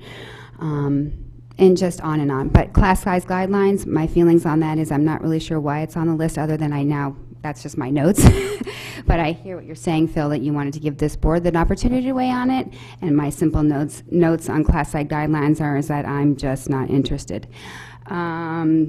Let's see, racial imbalance, you know, like I've said, I've done a lot of analysis on that on myself, but as far as I'm concerned, you know, right now we have a plan for racial imbalance. It is the plan. That's the plan. So until we decide if there's another way that this board would like to amend that plan, then that's my thinking on that we would have a discussion on an amendment to the plan as we would want to change it going forward. So those are just some of my initial thoughts, how I'm looking at it, and I'm happy to submit further questions to everyone else and Dr. Jones as well. Mr. Asa. So a lot's been covered already, but with regards to the magnet program, I have a question that I'm not sure if it can be answered now, Dr. Jones. But it's my understanding for a magnet program to work that it would involve grade reconfiguration or have to involve grade reconfiguration. Is that true, or could a school be designated as a K-5 magnet? A school could be designated as a K-5 magnet, but part of that, it comes back to the decision points that this board has to make, in that, are you talking about a magnet school because you're trying to solve racial imbalance? That's the only reason this discussion has come up. And if it is to put a magnet school at McKinley, it will not solve racial imbalance. We don't have the seats available unless you're going to redistrict McKinley and move families out of there just to try to get more families to come in on a magnet. So, or is it just because the district wants to have a magnet school? So I think the board has to be able to answer that question. It's tied to racial imbalance. That's the only reason it's ever come up. And I want to clarify, because there are two different terms that some board members are using interchangeably. Magnet school would mean that the neighborhood that currently is served by McKinley would be divided among the other 10 schools, and everybody in Fairfield would, by lottery, apply to be in the magnet school. That was never the intention of this board to go down that path. We've always used the term magnet program that might bring 50, 60, 70 students into that school that would then come from the other schools and change the ratio that's currently there. So the way to refer to it is a magnet program, and then decide what size magnet program, 30 students, 60 students, something like that, that would help us diversify that school. Okay, that's helpful, because with a magnet program, it would be, we're talking about it being at McKinley, correct? It has always been talked about from that perspective. Okay, so how would we have room at McKinley for that? I'm just curious. I would agree with Mrs. Jacobson. First, is an IB program helpful to the educational goals of this district? And once we get information on an IB program, and we say, yeah, this is something that we'd like to initiate, and then look at what school might be the best to put it at. And honestly, if you ask that question, there might be a different elementary school than McKinley that would have space to accommodate it without much change. But if you were saying we wanted a twofer, that we get the IB program, but we also have it help us with diversifying McKinley, then you'd say, yeah, then let's put it at McKinley and make room for it at McKinley in some fashion. So that's the, I think I would agree with Mrs. Jacobson. Do we see educational value to it? And if we don't, well, then we don't worry about the details. But if we do, then we move forward with some of the details. Okay, so I'm not done. So being that it is tied to our racial imbalance plan that Mrs. Jacobson Yeah. says we have a plan, right? So it says we have a plan that's approved by the state and was voted on by the previous board. Investigating a magnet program is part of that. If none of these initiatives resolve racial imbalance percentage, we would commit to a redistricting effort. So I think going to the comments that Mrs. Gerber and Mrs. Maxon Kennelly make, I agree with the fact that obviously we can't develop a redistricting plan. However, I think we do need to discuss if redistricting is going to be the option that we pursue if we are going to try and abide by this plan. Because if not, then I think this should be a topic for discussion about amending it, as Mrs. Jacobson says. Because right now, the way I look at it is if we're not solving the problem, then that's our kind of last resort. That's our fallback. Am I correct in that assumption with I'll get to you. That's your last question, then I can go to Mrs. Pisco? I don't know. It depends how you answer it. I'm not joking. It depends how you answer I'm not joking. You're releasing the floor, so I'll decide who I'm going to go to. it. Go for it. Specifically, in front of the State Board of Education, I said, this board wants to explore all options and will only go to redistricting as a last resort. Secondly, that in spring of 19, we can tell you that every other option is off the table. We can't do it. So therefore, we will, quote, commit to redistricting. That does not mean we show them a redistricting plan in the spring of 2019. It just says the board has agreed once Mill Hill is opened and we have 504 seats there and we know that we're going to have them there, then we create a redistricting plan. And the state understands that we're not going to redistrict in the spring of 19 because they fully understand that they've been told and have accepted that we cannot redistrict without both Holland Hill and Mill Hill being at 24 classrooms or 504. So I think based on you saying that, then I think we have to explore these other topics that are on this list to do our due diligence Yes. to the state. And therefore, we have to do it not because we're necessarily bent on this is what we have to do, but I think we have a duty to explore these things, and some may not be popular with the public. But I also, with regards to the redistricting, I agree that they're not going to expect a plan right then and there.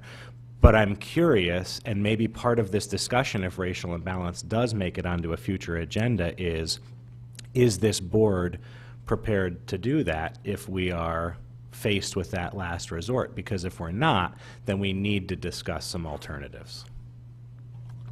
And if my statement about redistricting will be the last resort, and if this board says, no, it's not even a last resort, we will not do it, that puts more emphasis on the fact that we do have to find a different solution. Let me go to Ms. Pitko and then to Mrs. Maxon Kennelly. I just add a point that's not listed under number 2. When we originally discussed the magnet program, one of the options we discussed was an innovative STEM or STEAM program. And I believe Mrs. Maxon Kennelly had used the example of an IB program that was in Greenwich. But I don't see it in here, and I'd like to include it because that is part of now what we're doing in the schools with STEM and STEAM. Would that be considered another kind of magnet program? Yes. So we could, under magnet program, we could look at both alternatives, an IB or a STEAM program? Yes. Okay. Other comments? Mrs. Maxon Kennelly, yes, sorry. Just to push back a little bit on Mr. Ace's timeline, as I believe, if I heard him correctly, the only conversations, my perception, that we are required to have at this board table are the ones that were on the timeline in the racial imbalance plan. And in fact, that would not involve any redistricting because we have said very clearly that redistricting is the last resort. And in fact, with the informal numbers that we have received thus at this point, McKinley actually took a tick in a favorable direction in terms of complying with the law. If the spring of next year, it took an additional tick in that direction, no, I don't think our back would be put to the wall for redistricting. I think our past practice has been, we are making progress, give us time to make more progress. So I just think that in terms of the conversations we need to have in terms of a good faith effort of staying true to that racial imbalance plan, we have to do and have the discussions that were stipulated in that racial imbalance plan, and no more, no less. I'm not saying not to have a robust conversation about it, because again, if we are moving in a favorable direction, and some of those timeline items might be ways to voluntarily continue that path of improvement, fine. But in fact, we don't need to, if right now we're moving in a good direction, that might continue, and that will very much change the view of the state towards us based on past practice. So just as a reminder about that. Victor, do you have a comment on that thought? Can I follow up on a comment on that thought? Past boards since 2007 have said we're so close to the 25% measure, what can we do to just duck underneath it? So in 7 years, we ducked underneath it once. The other 6 years, we talked a way out of it with the State Board of Education. Maybe we can edit that phrase out of this tape. Members of the State Board of Education are getting very much exercised over this board's continual, can we just squeeze underneath? This board knows that there's another target, which is 15%, which says that you're impending racial imbalance. They only give you a requirement to have a plan if you get to the 25% or above. Their unwritten, unspoken kind of, we're hoping that you're going to get down to the 15 or slightly below that, so that we're not having to watch you every year or two, and you bump down by 2 points, you bump up by 2 points, and this continues to show up on our agenda every 2 years. That's the state's concern. And from time to time, this board, a minority of this board, has talked about what can we do that can get down to 16, 17% so that it doesn't show up on our agenda every 2 years? Or does this board want to continue the path of saying, let's just, the least disruption, let's just try and get slightly under the 25% and deal with it in 2 or 3 years? This board has gone back and forth on this. Admittedly, a minority of the board, I won't mention Paul's name, but was from time to time would say, well, why can't we solve this for a long time? And I think that's the question that is also before this board is what path do you want to take in regard to this? And of course, comprehensive redistricting would accomplish the down to 16, 17% or whatever the number is, and continuing to promote pre-K and a magnet program or other things would be more down the path of squeezing in. Ms. Pitko, I think you were next, Mrs. Jacobson and Mrs. Vitale. I think the most pressing one on here right now is number 4. It literally says the ECC program has outgrown the Fairfield Ward High School site. I can't speak to the Walter Fitzgerald campus. I have been there. I'm not sure about the leasing, but I want to be clear. I have no desire to look at class size outside of to reduce it. So the fact that it's on this list is just disturbing to me. I wrote the memo, so therefore let me try and explain the source of concern for the BOE. It is a leased facility. From time to time, we have had discussions with the landlord as to whether the landlord is maintaining the building the way we would like to maintain a school building, and we don't have control over doing some things at that building that we would do at all of our school buildings. And so it's more driven from that than anything else. I agree that the staff do a very good job of maintaining the school the best they can, delivering quality services, but from time to time it has been a, could we put this in a permanent space that we have better control over? So that is the perspective that I had when I wrote that phrase. Let's see, that was Mrs. Jacobson. All right, just piggybacking on a few things that were said. Back to first, Mr. Asa's point about, and getting to the magnet program, to your point also, Phil, is do we just believe that something has value and we want to look at it? In terms of Mr. Asa's space, I did run 10-year enrollment projections by elementary school and given them all an average number of seats based on their capacity and utilization, and McKinley is quite literally in place number 11 in terms of available capacity to house a magnet program. Burr came in first place. So that discussion is, do we value the magnet? Do we want to have it, at a place other than McKinley, or are we looking for that twofer, as it was stated before, in dealing with racial imbalance? And in terms of racial imbalance, to Mrs. Maxon Kennelly's point, we did have a favorable decline, and that was generally because most of our schools over time and with a one-year change have seen an increase in diversity rather than any change at McKinley, which remained flat. So just as a community, Fairfield is becoming more diverse. There are some pockets that is not necessarily the case, but generally speaking, if that trend were to continue, we could hope to see a continued improvement, or how would we change it? Less of an disparity there. And just to finally, question for the chair is, I know that we're talking about when, I'm just trying to get an idea of when we're going to actually make some of these decisions. Because I've heard September 25th, I know on our proposed schedule for next year, some of these topics come up in September 25th, and I'm just wondering is, when are you expecting for the board to actually have the conversation about some of our thoughts about these items, yes or no?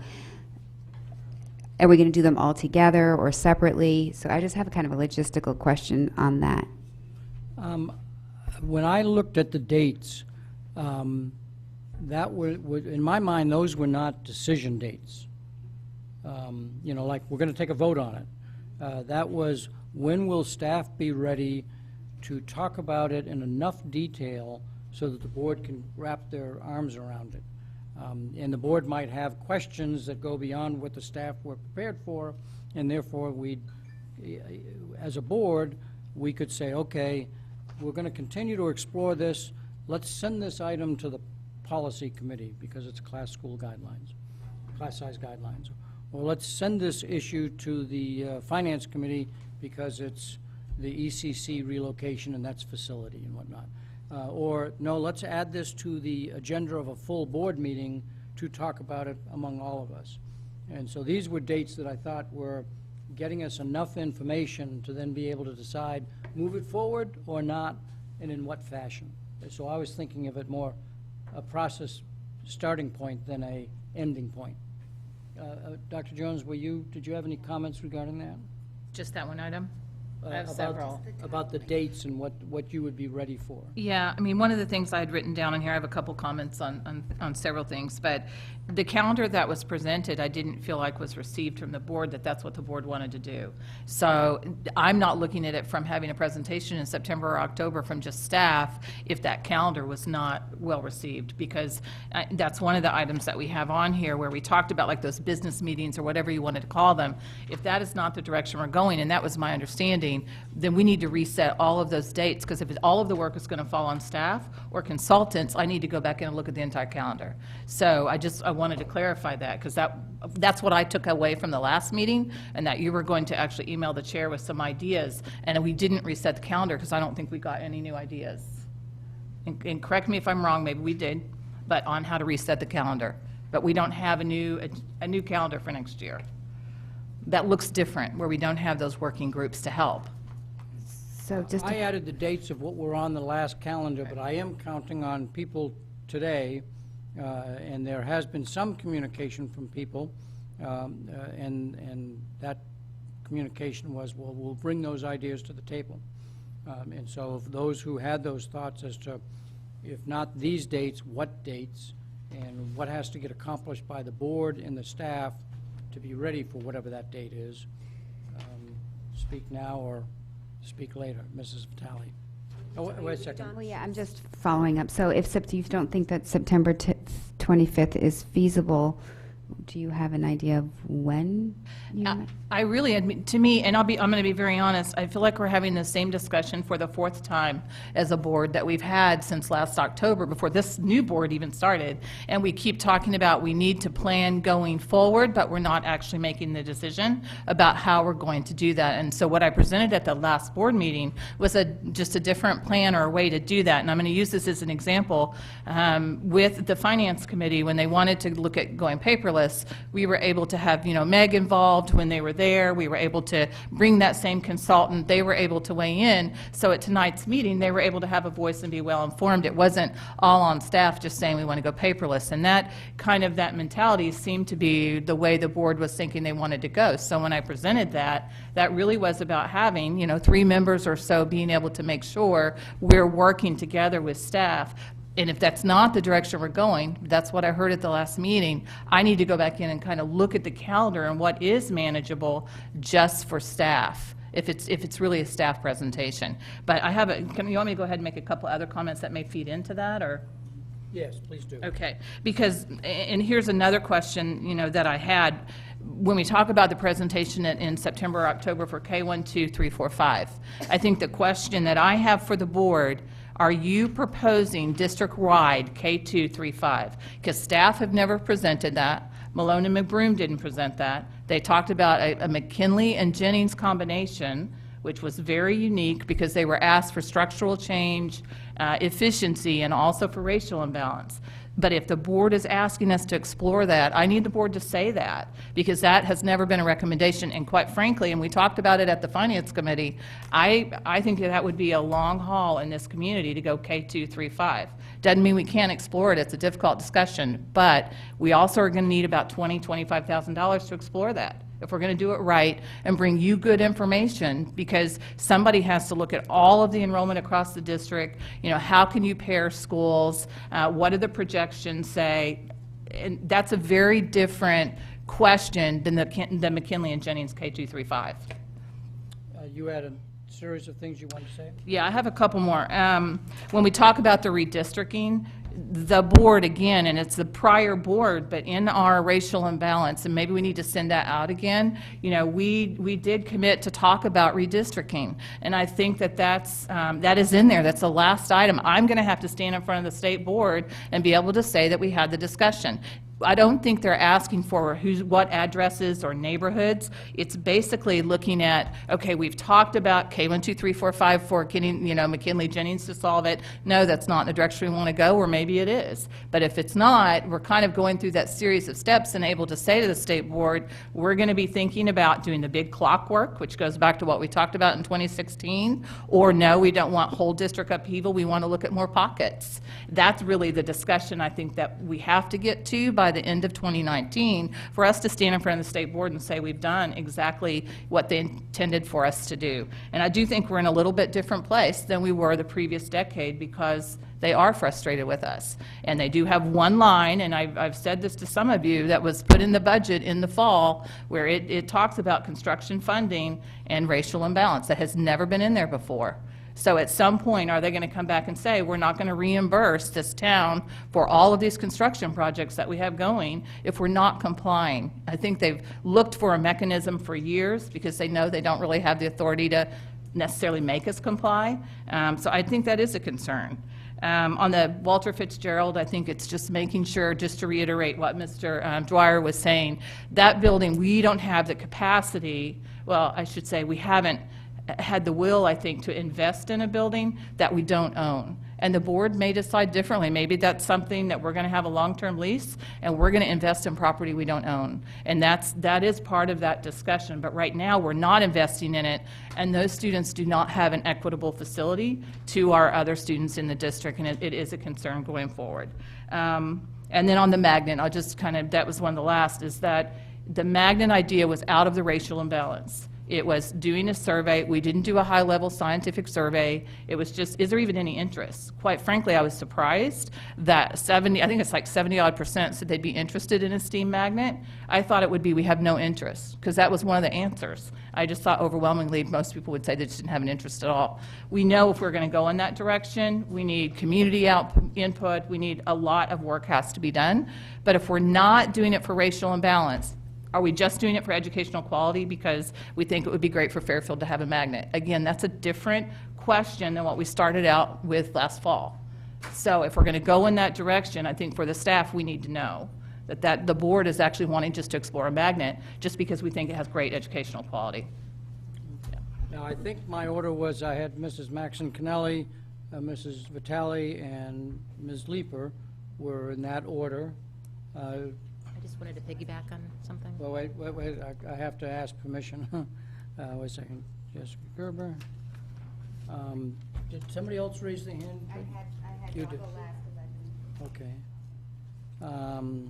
So, Mrs. Maxon Kennelly, do you want to make comments or defer to Mrs. Gerber to follow up on Dr. Jones's comment? I'm following up, but I'm willing to defer and Mrs. Gerber. Well, just two things. First, my question about the redistricting was based on the comment in this memo that says, as part of the Mill Hill discussion, this topic will need to be addressed during the 18-19 school year. So my concerns with discussing redistricting, as I stated in my question, had everything to do with the fact that it was joined with the Mill Hill discussion, which, as I said, I feel is really difficult and not impossible to do because we don't know the size of Mill Hill.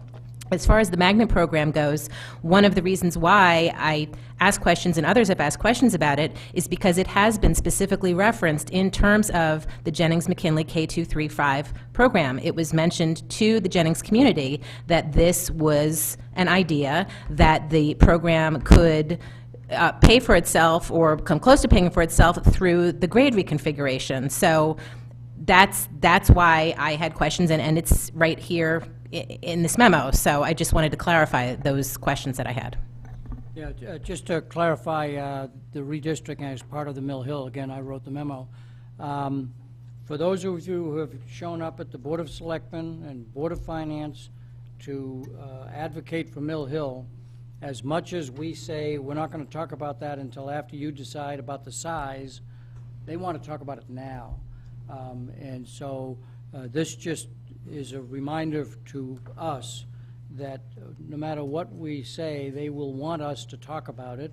We'll have to continue to give that message, but I think it would be better if the board consistently said, based on our last time we talked about it, which was last June or in October, that we are firmly believing that we cannot give you an answer until you make a decision on the size of the school. So it's only from that perspective that, unfortunately, we've tried to convince the other town bodies to stop asking the question, but they still do.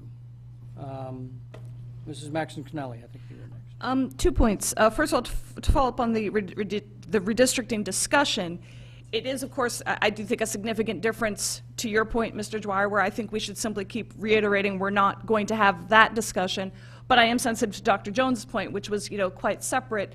I see that as being a much later in the spring discussion when we have a new set of numbers, but that is a very different discussion that does not involve mention of neighborhoods, that does involve intent of the board, that also will have come after we've learned more about some of these other voluntary options. So I do think that's a fair point, that might be something we come up with, but that's a conversation held very differently. So thank you for that reminder.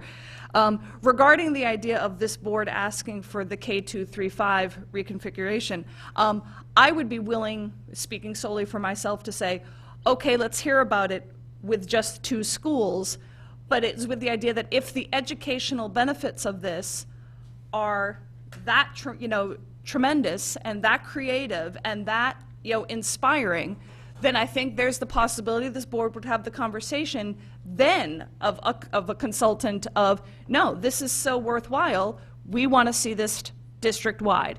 On the other hand, if the staff can do the work just for those 2 schools, and we can hear about all of these benefits, then we can make the decision. We'll have that only there. Again, I think we were very much of the mind that if this is such a valuable idea, why isn't it being done? But I think that for September, speaking for myself, I would be fine with not investing $25,000 in a consultant to hear how that would work district-wide. Let's hear about it, and even without using the names of 2 specific schools, just, what does that look like? 2 schools having this, how does it save on money, and most importantly, how would this be something that would be educationally something that the other schools would be saying, why can't we have that? So I would just, again, speaking for myself, I'd be fine with saving the $25,000. Let's hear about it for 2, and then the board would have the discussion of, we're sold, let's go beyond that. I mean, right now, I just think I can't say more than that, because I hear what you're saying. It's a little bit of chicken and the egg of, you're looking for more direction, and we're being asked to make a decision about something that we know nothing about. And I don't want to just assume that what happened in one district worked or didn't work. I don't know enough about it, and that's what I'm looking to get information for, to make a decision. Mrs. Vitale. Did you raise your hand? Losing track of my original life for the rest of my family. Yeah, 10 I'm minutes trying to ago. go in the order that people originally raised their hand. I guess redistricting first. I mean, it is in the racial imbalance plan for a discussion, redistricting elementary schools in Fairfield, survey the community on redistricting options, June 2018. So while I absolutely agree we should not be looking at maps, neighborhood maps, I think that we as a community need to be more open to saying redistricting, because for years we were afraid to say the word, and Mrs. Gerber brings up the middle school feeder pattern. We didn't have a plan in place when that renovation was approved, and then all of a sudden, we needed to fill those seats. And we were rushing to do rushing to do a redistricting plan. The feeder plan happened over the summer. The community really wasn't involved because it was the summer. They came back in September, and everyone was up in arms like, what happened? Why didn't we know? So I think the sooner that we talk about it as a possibility, I think that if most people would want it to be a last resort, I think the better. Just so the community feels that they're a part of the conversation from the start. We're being as transparent as possible, and maybe are open to other possibilities. So I agree with you and you in terms of that. And Mr. Dwyer, in terms of, other town bodies, we don't need to have a redistricting plan, but I think that it behooves us to say that we are planning to possibly redistrict to fix numerous problems. Racial imbalance being one of them. We haven't even talked about facilities utilization at some of our schools, which redistricting might also help. We're going before town bodies saying that we need more elementary school space because we have these issues. Again, with the chicken and the egg, I feel like the redistricting conversation is that as well. What size school do we need? Well, how many kids are going to be there? Well, we can't tell you how many kids are going to be there until we know what size school. So we're going around in circles. I think the more upfront we are about it, that we have numerous issues that are separate, yet all need to fit together at the end, the better. And I really, to get back to the document that we got from Dr. Jones at our last meeting, a lot of questions just came up and how this board is going to direct staff. I'm not sure that having them as agenda items is really going to get the job done. We brought up the special meetings the day that we passed the budget. It was the same day we passed our budget, and then we agreed to do special meetings for facilities. They never really quite got off the road, that I think the way that we wanted them to be a committee of the whole to discuss these issues. And I think that we need to kind of decide as a board if the working meetings are not going to work, where I think there's some appreciation why we like that kind of format, but our bylaws don't allow them. We need to kind of come up with an idea of how we're going to move forward. And if that means holding a special meeting in the fall, then maybe we should just look at our calendars now instead of trying to throw a date on the calendar within the next 2 weeks and have some board discussions about this. And in terms of the working meetings, let it be a special meeting, and whether or not it needs to be in this format, or if we can just have a public meeting sitting around a board table, change the format to have a more free flow of ideas, maybe that's something that we can explore as a board. That's it. I'll defer to somebody else for that. It is my hope that the board tonight will say, what process do we want to go forward with so that we can give direction to staff.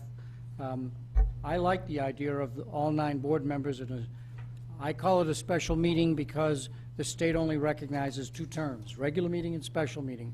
Whether we call it a business meeting, a working meeting, we can call it whatever we want locally, but from the perspective of notice period, it is always considered a special meeting, and it's open to the public, and our bylaws say that we don't take public comment at those meetings, but our bylaws also give the chair an opportunity to adjust that bylaw if it's in the best interest of the board. So there's some flexibility on those kind of meetings. Where was I? Ms. Leeper. Did you want to follow up Just on one more about, and I think just to, some of the boards, to Dr. Jones's point of not really being in favor of the working committees, I think it was more a concern about not giving the public notice or not having working meetings that weren't noticed to the public. There was, at least for myself, needed some more clarity on exactly how that would work, what the logistics would be. If you met with only a few board members, would we have to form ad hoc committees? Could we have just working business meetings? Would there be an agenda? Would they be noticed? And how would that move forward? And if there may be, for some of these topics, maybe other board members would be interested in participating in those conversations as opposed to the ones that were suggested on the memo. I know there was confusion on that, but whether we break down into groups of 3 or 4 or 5 or a group of a whole, we would have to notice the public about the meeting and have an agenda, very much like any agenda, and be able to say, here's the topic that's under consideration. That I don't think there was any proposal that was suggesting that there would be little groups that meet off to the side and the public would not know. So whatever the size and whatever you call it, it would be a special meeting to be noticed to the public, and a formal agenda, informal minutes. Okay, I did misunderstand. I thought it sounded much more informal, that Dr. Jones would be, just meeting in the public, and that it wouldn't be as formal of a setup when first presented. Special meetings only say you open, you talk about Well, the for topic. a special and you meeting, adjourn. but for like, on this, to discuss, say, the ECC and Walter Fitzgerald. Yeah. That would be a special meeting? Yes. But of only 3 members of the board, or the full board? You could have a special meeting with only a smaller, Yes, if this Okay. board could decide, yes, let's break down into 3-person committees, and those people would represent the board on that topic, or we could go with a special meeting of all 9 board members. It's really up to the board to decide how they want to tackle these issues. so we wouldn't have to form ad hoc committees. We could just have a special meeting with less than the full board if need be. All right. Ms. Leeper. And then it was Mrs. Jacobson, Mr. Acer, and Ms. Pitko. I'm not exactly sure how to start, but I agree with Dr. Jones that this is like the 4th time we've discussed this, and I had written down before Mrs. Maxon-Kennelly said it, a bit of a chicken and egg scenario where I think you're waiting for guidance from us, and we've been sort of waiting on guidance from you. And I know back at the March 19th meeting, when we kind of checked some things off the list, I had asked, sort of what your thoughts were on those things we were checking off the list, because I hate the idea that maybe we checked some things off the list that you actually think were the solutions that now we're not exploring, and instead we're exploring these other things that maybe aren't part of your vision for the right path to be going, or the best path to be going. But that aside, Ms. Vitale, Ms. Jacobson, and I put together some specifics, and I'm happy to just kind of go through them for logistics with the calendar, because I think that's sort of now what you're wondering. So now where do we go? How should you be scheduling staff time to tackle these issues, and what is our expectation? Because even now that we're having this conversation, I'm not sure that we've necessarily given you much that's tangible to go forward with from here. So I'm happy to just sort of give some proposals. You have the floor. That large topic shouldn't be discussed in informal working sessions, but sort of noticed in public. The Finance Committee can continue to do the work on grade reconfiguration, however we want to structure that initially, because I agree we don't necessarily want to spend $35,000 to hire a consultant to look at what it will look like for the full district, which we discussed after the last Finance Committee, but to kind of get the microcosm of how much saving is this? Could that savings be generalized if we did this district-wide, or is this sort of specific to that type of scenario? And then again, what are the educational benefits and value there?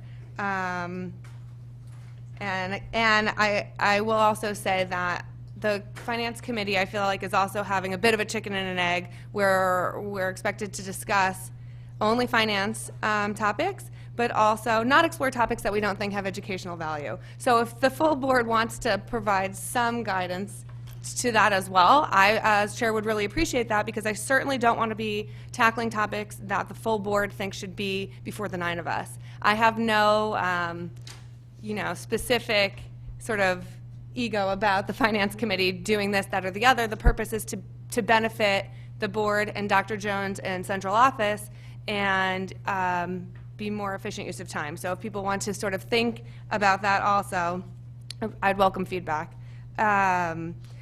So that the Finance Committee could continue to work on grade reconfiguration scenario and adding a magnet, and specifically an IB. And one proposal is that there could be a public forum to discuss the idea of magnets and provide more education on what International Baccalaureate is, because I think we talk about IB a lot, and I'm sure 99% of people who watch our meetings have no idea what IB is when we keep saying it, and what the value of that would be. And then Dr. Jones had put on one of the agenda items, racial imbalance, impact, and noncompliance, and we thought that should be discussed by the full board, and also maybe a community town hall dedicated to the facilities utilization and effects of facility utilization on racial imbalance, because that is currently a part of our racial imbalance plan.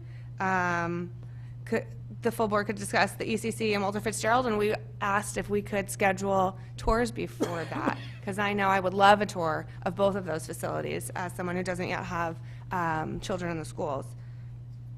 And then also special meeting for the full board to discuss facilities utilization and preparation for the Mill Hill capital requests. So that's sort of a lot, but I'm hoping could be somewhat more tangible of actual structure for meetings. Just one proposal. Mrs. Jacobson's next. I think I forgot what I wanted to say, but just jumping out at me right now since the last round of conversation is that I'm very hesitant of having the board break into small groups working siloed on some of these topics without everyone there, and to be able to hear and participate and to share their thoughts on those items. I would prefer that something like that, these bigger items, remain as a committee of the whole. That is not to say, though, because I'm sensitive to Dr. Jones' point, that if we expect staff to do all this research on all of these topics, we could be here next year and still be talking about some of these things. So I don't know about anyone else, but I have been and have done comfortable doing my own research. So I'm just curious if others may not feel that they're comfortable doing their own research on things like grade configuration or class size or magnet programs, that we can maybe do our own, or maybe some people can do research on things that they may be more interested in and then share that with other board members, so that this is not entirely falling on staff. I certainly am happy to meet with Dr. Jones or anyone on what I have done thus far. So that's one idea about the approach on this, is that we just take the initiative ourselves to do some of this work. But I also am frustrated that we really have not gotten to a place of a structure for these conversations yet. So I agree with the chair that hopefully by the end of tonight we will.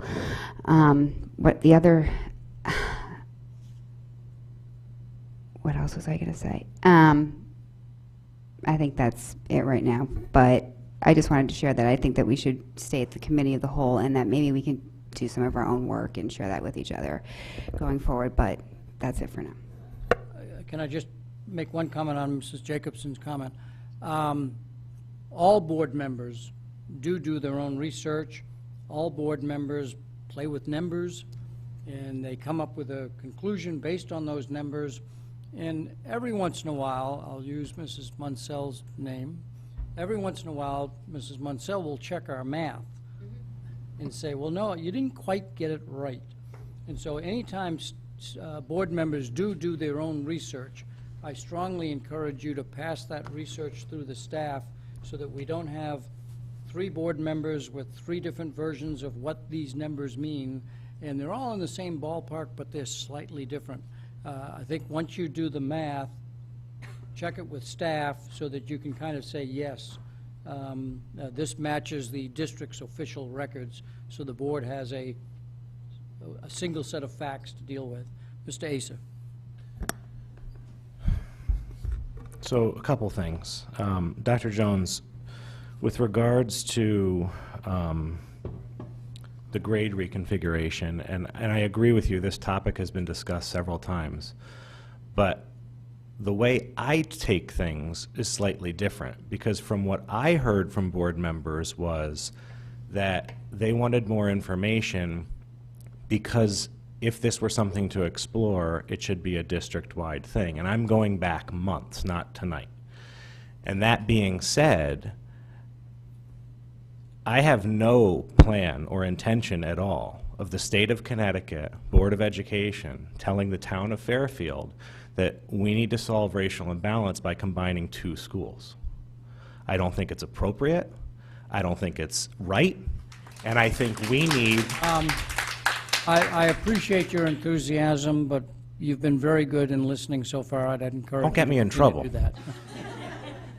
And I just have a problem at the core fundamentally with this, not necessarily the idea. That being said, if you came to us and said, you want to explore grade reconfiguration for the educational merit and value to begin with, that would be one thing. But what this happened was this came to us as a potential solution for racial imbalance. That alone, to me, makes it invalid. I'm speaking for myself, not anyone else. And I think we don't need to waste our time looking further at this, because I think we have other things on here that we need to focus on, including facility utilization and other hot topics. And I personally, at this point, to answer your question, you want direction? I'll give you direction. I want to make a motion to add to the agenda. However I have to do this, please advise, Mr. Chair, but I want to get this off the table. You're very good, thank you. So here's the question I would ask you. Is a K235 district-wide a topic of conversation you'd be willing to consider, or you want to take off the table the specific recommendation of the consultant who was asked what's some of the options for racial imbalance, and this was one of them they came up with? Which I'm direction are not you saying heading? that I would never want to ever want to consider the idea of it. I don't want to waste our time with it now, because So I would suggest if you wanted to make a motion to say that when we consider K235, we consider it only as a district-wide option. And that might be a positive way of saying, I'm willing to talk about it, but only from that perspective. Okay. That would give because- the 2 schools who have been most frequently mentioned, I think, some comfort that they know that that's off the table. Yeah, and I don't want to spend $25,000 to look at it, quite honestly. But what I thought I heard some board members saying is that without going into the details of how it would be implemented, can we at least have a presentation on the educational value that might accrue to a K235 system? So let me ask the question, is that possible without a consultant study, Dr. Jones? I'll ask Dr. Jones that. I can answer that right now. There is no difference in educational quality in K-5, K-1, 2, 3, 4, 5. It is what a community really buys into. It is what a board wants to do. You're not going to, you can do lots of pros and cons, and it's opinion-based. And you have school systems that are K-1, 2, 3, 4, 5, and they wouldn't have it any other way. You have systems that are K-5, that are K-6. you're not going to be able to make a decision on educational quality. They both have value, they both have pros, and they both have cons. You know, there are people who are in K-1-2 settings that you could not pull them away from their schools because that early childhood haven with all the little people and they're not around big kids is actually a really beautiful thing. And then there are school districts where K-5, they love the buddies with K and 5 and pairing up. And I will say from our senior team, I know Mr. Cummings is not here at the moment, but he was in a district that changed to K-1-2, you know, 3, 4, 5. They changed back. Mr. Mancusi went through that in his previous district. They still are in that model. I've been in districts where we've had K-1-2, 3, 4, 5. It all depends on the community, and I could give you a list of pros and cons for both. It comes down to it's a community decision, and if it's not palatable, and we don't think that in this community, our 11 elementary schools are going to be able to support a vision, and the board doesn't really have the will to go through that, then why discuss it? Because all it does is stress everybody out. And so, I mean, the board has to know, we've got a small group here tonight for K-1, 2, 3, 4, 5 for 2 buildings. Do that on 11, we're going to have to be in a huge, big auditorium. So we just need to know it's a big discussion. If the board wants to have it, we can for cost savings, but you're not going to get a difference in the educational quality from an educator standpoint. So that being said, So, bear with me 1 second. so the other advice I would give you is save your motion, let's finish our discussion, and then we'll decide what things we want to have as motions and do them all at once. Is that a fair thing? If that's what the other board members want to do. But I just think we should just get this on and discuss this now, because it's one of the things we're going to have to discuss it anyways, so. True. I'd like to, can I make my motion? Please do if you want to. So I'd like to make a motion to remove the option to grade split McKinley and Jennings to solve racial imbalance. Ms. Pitko seconds. Do you have the motion as he wrote it? Read it? Do you definitely make a motion to add an item to the agenda first? Yeah. he'll do Yes. it. Can you redo that? Then Okay. we'll go through the process of adding it, and then we'll So I- consider your motion. So at I least we would, can get it down. I would like to make a motion to add an item to the agenda. Okay.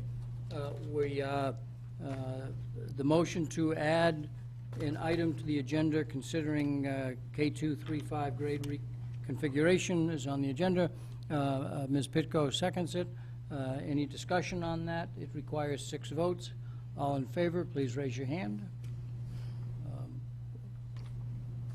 Okay, let me slow down.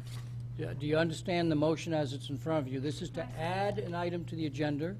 It's not to debate the item, it's just, this is a motion that's going to go on the table, and then once the board decides to add the item to the agenda, then the motion to actually do what Mr. Asa wants to do will be put on the table, and then you can debate that. So with that, does everybody understand the process? So how many want to? Just to clarify, the motion is to add an item to the agenda, period. Okay, because you added some additional words that I just wrote down, but we're saying, Well, we have to describe what the agenda item is. okay, so you do want me to add the additional language?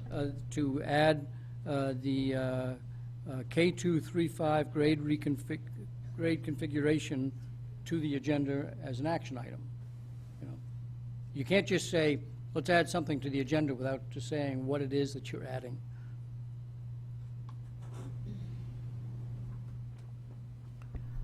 So, again, 6 votes in order to add the topic to our agenda. So all in favor, please raise your hands.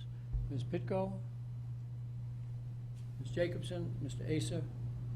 Your hands are... Mr. Peterson, 1, 2, 3, 4. Opposed? Ms. Leeper, Mrs. Vitale, Mrs. Gerber, Mr. Dwyer, Mrs. Maxon Kennelly.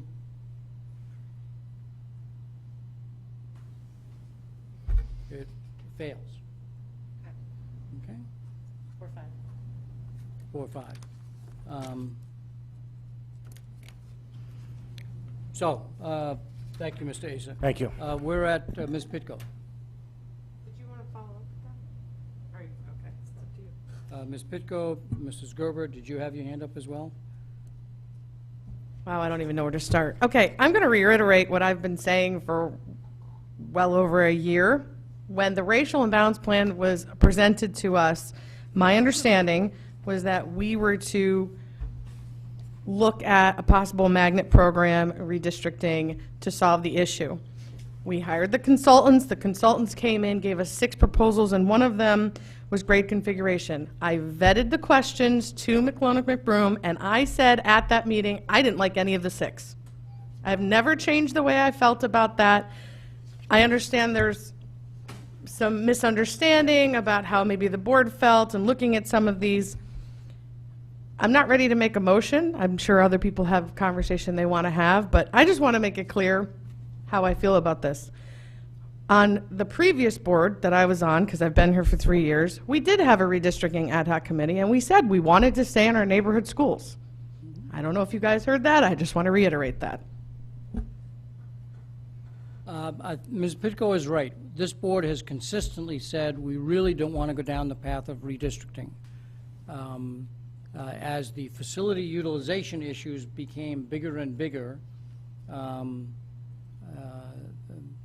there was revised conversation about it. And what one board decided doesn't bind a future board. And so a future board could very well say, no, we talked about it for about 15 minutes, we agree with the prior board, we're done. So putting it on the table is not advocating for it, it's just saying let's make sure the current board is in the same place. Let's see, do you mind if I still go in order? Mrs. Gerber. Okay. Well, 2 things. First, just to reiterate what a few board members have said, I don't think that we should have smaller groups on the board having these discussions. We already have the Finance Committee, which is doing its work, but if we start doing more groups, and it was my understanding that it was creating problems with staff time to have more committees. So, but these are large, important discussions that all 9 members of the board need to have, and I feel we would just be adding an extra level if we have additional committees discussing specific issues. These are all issues that will eventually have to come to the board anyway. They're issues that the public are going to be interested in. They're going to come to the meetings or going to watch them on Fair TV, and so I believe that the entire board needs to weigh in and have these discussions, and if we have to have additional special meetings, so be it. If we can incorporate some of the discussions into our regular meetings, that would also work. But I would also just say, in terms of the grade reconfiguration, the reason why I did not vote in favor of that is because we have been asking for months for information. At the March 19th meeting, I was just looking at the minutes, and multiple board members said that they would like to have more information. I think we're all very aware of the fact that other town bodies are looking to us to make difficult decisions, or at least vet things out.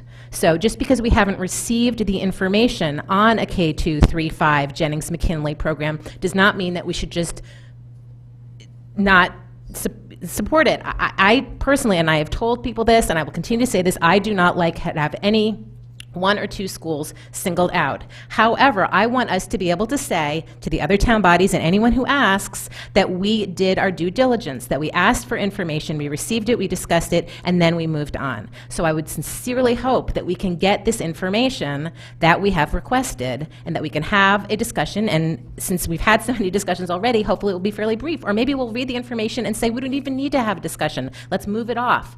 But we have questions just in terms of the logistics. How would this work for any 2 schools? And I would really, really appreciate it if we could get that information that was requested back at our March 19th meeting and to be able to have a discussion and check it off.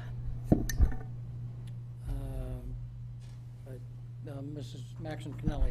I'm piggybacking on Mrs. Gerber's comments. And to Mrs. Pitko's point that never liked any of this, Mr. Dwyer started this conversation an hour and a half ago, I think, capturing all of our views from the jump, which was none of us are proponents, aggressive, active proponents of any of these ideas. I think we have a great school system. I liked what we have. I'm happy in many regards with certain aspects of the status quo, and our budget is addressing aspects that need improvement. But if an idea is brought to us by district leadership and combined with the request of other town bodies for us to have conversations and examine things, I think for a thoughtful conversation needs to take place, and it is not a thoughtful conversation done in the vacuum of information. Number one. And number two, I wanted to be consistent with what I said at the jump. I don't believe adding a motion for this agenda was appropriate. We had no notice of that to the public. There was no notice. For all we know, there could be people who are in favor of this. You know what? This would be a better option than a district-wide redistricting. I don't know what the argument would be, but no one was on any kind of notice to hear it. And I guess, obviously, every board member is allowed to act how they please, but the one time that we did this was with Sherman. It was with the very specific point that we as a board thought we had already eliminated something off the list. That is not what this is. Again, I have yet to hear a very strong argument in favor of this, and I am swayed by Mr. Ace's point that if this solely is for racial imbalance, I would be hard-pressed to support it, but I'm willing to listen to staff and to leadership make a point about it. And if we're not willing to listen, we open ourselves up to anyone who wants to say they just won't do anything different, they won't even consider it. When you won't hear the facts or the arguments, that is exactly where you've put the whole board. So just to be consistent, Sherman was an exception. There is no notice of this to anybody in the public that this would happen. In fact, I know the people who asked me about it, I said explicitly this would not be a voting item tonight because I thought this was solely discussion. I thought this came with a process. September 25th would be a discussion. October 23rd would be a discussion that would be fact-based, that would be well thought out. So I don't like being in the position of voting against that motion. I don't, because it is in no way an indication of what I'm thinking. It is only an indication that I'm open to hearing the discussion, and then we can make a thoughtful decision. And to the earlier point about us doing our homework, I don't like the idea of us off doing 9 different things. We are volunteers here. We have staff who have many of their own connections, many of their own experience, and do their own research. I don't like the idea that I'm painted as somebody or hinted at as somebody who, well, you need to do more of your own homework and then you could have made a decision tonight. I find that very objectionable. I'll just say that. But again, my vote tonight had nothing to do with being in favor of this plan. It had everything to do with us being what I hope is a thoughtful board. Thank you. Mrs. Vitale. I was just actually going to echo Ms. Maxon-Canelli's point of this wasn't noticed. It's a very important topic. I think it's important that the public has a chance to come and weigh in on it. Also, as a point of clarification, the last scenarios from Malone and McBroom were not for racial imbalance. They were for structural change. So it was the operational effectiveness. And I know that racial imbalance came, and else we were misled in terms of that, but I thought they were coming to us to help with scenarios to help us save money. And in looking at possible structural changes that might provide a cost benefit, also to look at the racial imbalance, because we did have a racial imbalance plan. And to Ms. Pitko's point of the about the redistricting committee, those guiding principles that committee came up with and that the previous board approved were the guiding principles for the current racial imbalance plan. So, talking about redistricting and some of the plans that are out there were not done without community input in the past. Like, there could have been different plans out there if we were willing to not try to maintain neighborhood schools, not try to maintain the feeder pattern. So again, just to try to, not that I'm a proponent of redistricting at all, but I think that we just need to be thoughtful in our approach and our discussion and just kind of keep it in context of how we got to this point a little bit. Let me ask a couple of specific questions. Myself, Mrs. Jacobson, and Mrs. Gerber have commented that whatever we do, we ought to do as a group of 9 to start with. And maybe when we get to the finer details, we might say, yeah, you 3 get together and we'll massage the finer details, but in order to prioritize what we're going to go forward on, we ought to do that as a group of 9. Are there other board members who are feeling that same way? Mrs. Vitale? Okay, so let's say we decided one thing, we will either on regular agenda items or special meeting agendas, put these items on in some Can I just ask you to logical clarify? So basically, you're saying a special meeting of 9? A Yes. special meeting of the Yes. entire board, yes. Yes. Correct. Special meeting of the entire board. And it's called a special meeting because it hasn't already been posted last January. So every meeting that is scheduled beyond a regular meeting is always called, per state rules, a special meeting. And we'll look at the agenda and see if we can't move things around so that we could actually carve it out and tackle an issue with the amount of time that we've dedicated to tonight to a topic. And if we can't, because of the press of other business, well, then we'll have to call a special meeting. Number two, even though we've not taken a vote, it strikes me that this board has no interest in looking at a K-2-3-5 system that is only involving 2 schools. It doesn't strike me that the board has any appetite to go down that path, that they're willing to look at that as a system that, the last time I looked at it 3-4 years ago, maybe it saves 10 sections. One time I looked at it, it was going to save 12 sections. At the average cost all in of a teacher, that's $1.2 million. If it has similar education value, would the community say, that's money that can get reinvested in other program improvements, not to just drop it to the bottom line, because I don't think any of us want to take savings and drop it to the bottom line. But is that something that we could use to reinvest in some other new program initiative? That, I think, is what some board members are saying. We'd like to see what that's about and compare and contrast that with a magnet program, or compare and contrast that with the impact of redistricting. When it comes to redistricting, this board has consistently said, using the favorite term, that we don't want to pocket redistrict. But if you were faced with the prospect, I'll back up and say, although I hear from time to time people in the community, I've not heard any board, past or present, say, let's just tell the state we're not going to comply with the regulation around racial imbalance, so sue us. I've not heard the majority of this board or past board saying, that's the stance we're going to take.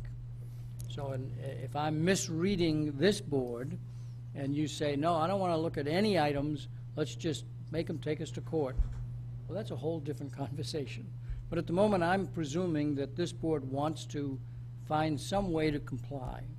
You're saying the majority of the board? The majority of this board, correct.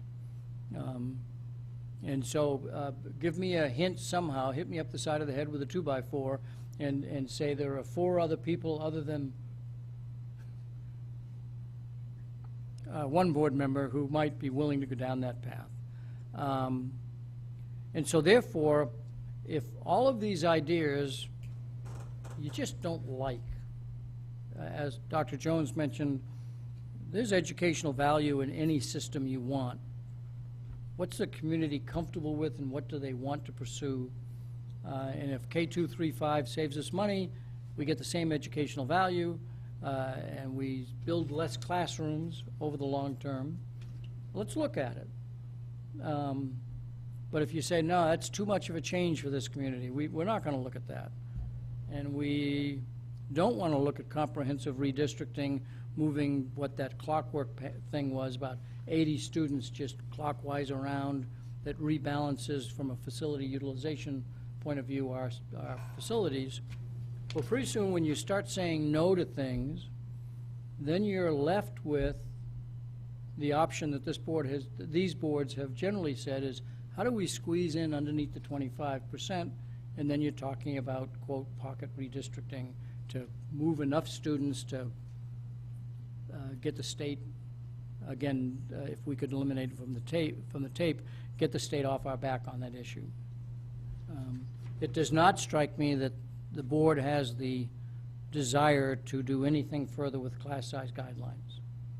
Just the sense that I have from, there's nobody that when two people said, I don't want to look at that, somebody said, no, I think we ought to look at that. That didn't come up. And so I would say that that's probably off the list, even though we've not taken any action on it. And we could formally, in August, put a motion on the table that says we will continue to follow up on, I'll say K235 would be an issue that would probably be part of that motion. The magnet program, the two parts of it, the IB as well as the innovative STEAM program, looking at both of those, and if somebody had a third option that they'd want to throw on the table.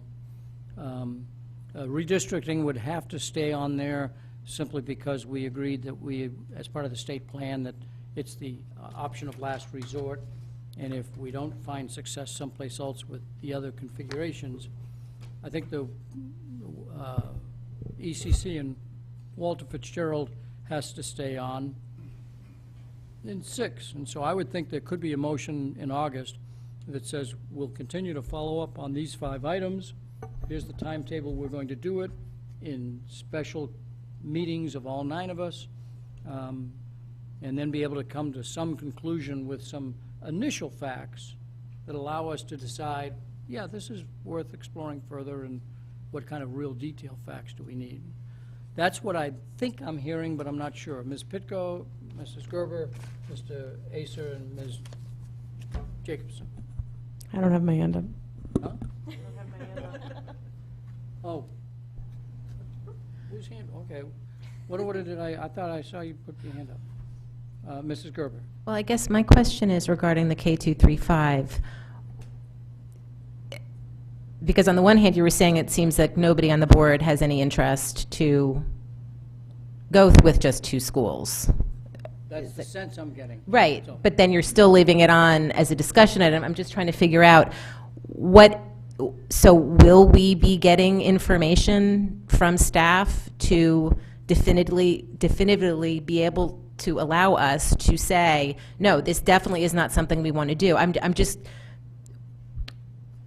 again, this was discussed in March, and many board members asked specific questions regarding follow-up, and I'm just trying to get a sense of when we will get that information, because I would be more than happy, despite my vote tonight, to take this off as a topic, because I philosophically don't think that 2 schools should bear the brunt of the entire district. But I would like some specific information regarding this. So will we be able to get that information at the end of the summer or September 25th, just so that we can put this to bed? Because I completely agree some of these topics we can't take off, as unappealing as they may be. We still need to discuss redistricting. We need to discuss ECC and Walter Fitzgerald.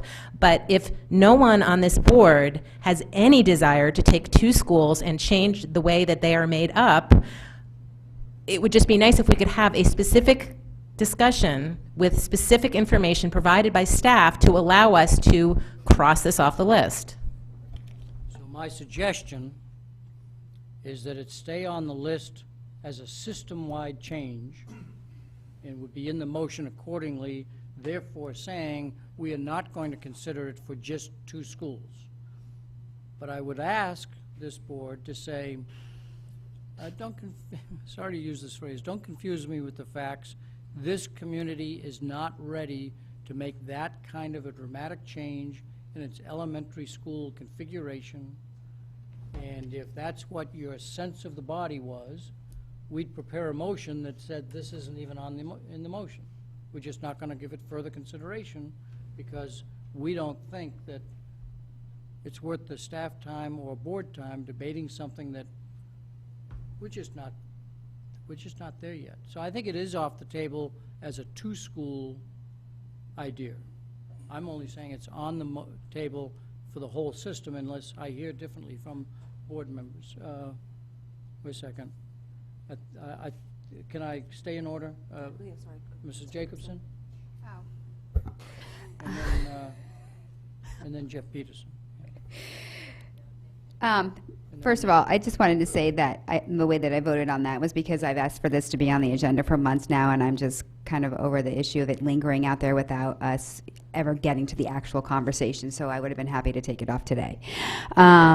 Number two, I did not mean to imply that someone didn't do their homework in order to make any decision tonight. What I meant was in response to Dr. Jones's and our chair's proposed schedule, and that we were not comfortable with that format, lending a hand going forward individually on some of these topics and sharing for those who would want to in order to lighten that load and to at least have some sort of a hybrid model of what our superintendent has suggested, and some of us being willing to help out with some of that work so that we can get the information faster. In terms of Malone and McBroom, and Jennings and McKinley pairing was absolutely to solve racial imbalance, number one. And number two was in order to avoid making a smaller Mill Hill. It says exactly that in the presentation. It was two purposes, making a smaller Mill Hill, not to 504, and to solve racial imbalance. So if we don't want to use those two schools to solve those issues, then I don't know why we wouldn't remove that scenario. So, and Phil, if you have run numbers on 1.2 million on the K2 as a whole district-wide, I would love for you to share that information with me. I would like to see how you came to those numbers. So, just my thoughts on some of those things that were said. So, pardon and apologies if anything was misconstrued in a way that I definitely did not mean it to be so. Mr. Acer, I think you were next, followed by Ms. Vitale and by Mr. Peterson. Okay, so based on this discussion now, it sounds like we've gone down the path of exploring and wanting information for a system-wide grade reconfiguration, not speaking for me. I only said that because I wanted the board to say, no, that's not what I'm thinking. And Well, that's what I was saying before. That's the take I took out of it also. so I've only heard from two that says, take it off. That being said, if we are, to Mrs. Gerber's point, which I agree with, and that we had been asking for information on this before making a decision, there's a lot that goes into it, and obviously our job as a Board of Ed is looking at the educational aspect, the financial budget implications, et cetera. But there are repercussions that are exponential, potentially, with a plan like this. And I don't know if there's a way, Dr. Jones, that you can get a fiscal analysis or something from a town perspective, from a real estate perspective, because our school system and our families, we always talk about neighborhood schools, right? And that's like a fundamental thing here in Fairfield, and that's why people move here, and that's why people want to live here, and they choose the districts that they live in. They love their schools, et cetera. So that being said, if we start talking about changing the configuration of elementary schools, we're talking about changing the dynamics of the whole town and either attracting or detracting from people who live or are looking at the town. So I'm not sure, and I don't have the answer, but if there's a way, but if you're going to be presenting us with something, it might be good to try and figure out a way to incorporate something to that effect on what are the other ramifications outside of our purview, because yes, we're looking at this because we're beholden, to do a duty to the town, the taxpayers, the other town bodies. But that aspect of it we're not talking about right now, and I think it's very important, and I just wanted to raise the point. Dr. Jones. Yeah, and I really do appreciate that, and I think even when we go back to looking at when the board was asking in March for information, it's the same conversation we're having tonight, and then I do not know what the board is asking. And so, I can certainly go and get a $20,000 study to answer this question here, what are the cost savings to do this district-wide? Staff do not have the capability to go in and run every bus route, because buses are a huge component of this, and especially in Fairfield. It's not easy to compare two schools together. If you're asking me to bring a proposal, what do you do with school number 11? Are we going to move ECC into that school and then redistribute all of those? We can do that, but I don't want staff to spend an inordinate, you're talking hours and hours and hours of work, plus having to get a consultant to do some of this work if we really don't have the will to do this. And it's not that, there's going to be some cost efficiency, probably, but being district-wide, in a K1, 2, 3, 4, 5, you're going to save it in sections, but you don't know until you dig in and really look at that. Doing it district-wide, I have no idea without really spending some money. And again, part of it is the logistics of our community and where our schools are sitting. I mean, our bus routes are already difficult where we run buses kind of semi-half empty or three-quarters because of the distance of the routes and trying to also keep the time short.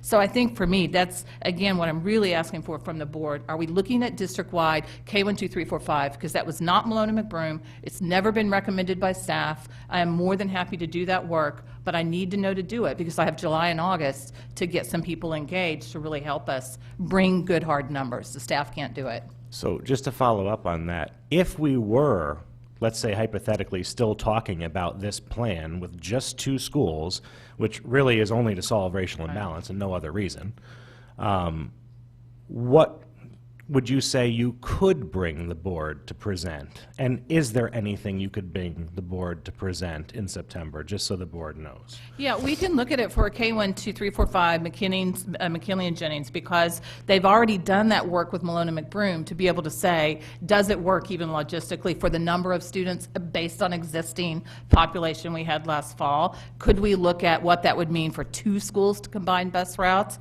Probably not with, it wouldn't be perfect, but we could actually look at, okay, it would take 1 additional bus or 5 additional buses. We could look at some of that. That is much easier when you go district-wide. It's a totally different ballgame. And because we have 11 schools, we don't have an even number of schools. So they're two very different, but it's never come from staff, and I want to be clear about that, about a K1, 2, 3, 4, 5 district-wide. And if that's what the board wants to explore, not staff, it didn't come from the structural change discussion, we will absolutely do the work. And I'm betwixt and between, because my impression is that this board does not want to go down that path for just 2 schools. And to ask Mr. Asa to ask the staff to explore for those 2 schools is sending an opposite message. And so I will continue to say, I don't think this board wants to go down the path of a K2, 3, 5 just for 2 schools. And unless I hear 5 people saying, no, let's continue to look at it, in my mind, I'll prepare a motion about how we're going forward, and that will be off the table. I'm trying to find out from the board as to whether they want to look at it district-wide or not. Well, I think the board has asked for a presentation and information, but we're being told that there really isn't anything to present. So There's not no- at a full. There's no different educational value. Yeah, so trying to get at what the other things. So one of them is busing, so that's a component that I heard. Educational value you've already spoken to. So are there any other aspects, I guess, that the board specifically wants? Because it sounds like we're not going to get anything. Well, I think it's, again, if you're asking for a proposal, do you want us to look at moving the ECC into elementary schools and K1, 2, 3, 4, 5? Then you're actually collapsing a school, which is the ECC, and putting them back out. Do we have the seats out there? And especially if we build a 504, we may. But again, until we go in and really look at it, we won't know. And those are the sorts of efficiencies. It takes a tremendous amount of work, and it's going to take we're going to have to hire some expertise. And we can bring that to the board if that's what the board wants. No, I'm not prepared to support that at this time. I'm sorry, now, Mrs. Vitale. Jeff. I think Mr. Peterson was after you. But if you want to defer to Mr. Peterson so that he won't forget what he wanted to say.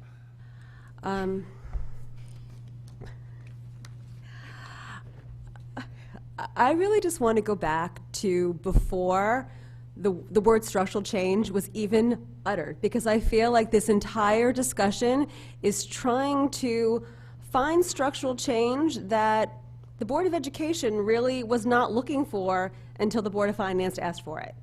I think the overall sense of the body was that we're focused on education, we're going to move forward on that. We have a long-term facilities plan, we have a racial imbalance plan, and then, understandably so, everything, the uncertainty with state funding kind of got everybody thinking about new things and looking for savings anywhere we can find them. Things have changed since then, so I'm wondering why we're even having this discussion. I think the fact that we're still having it and not getting anywhere is probably telling, in that it's not something that we really should be doing. That we really should probably just take some of these scenarios off the table.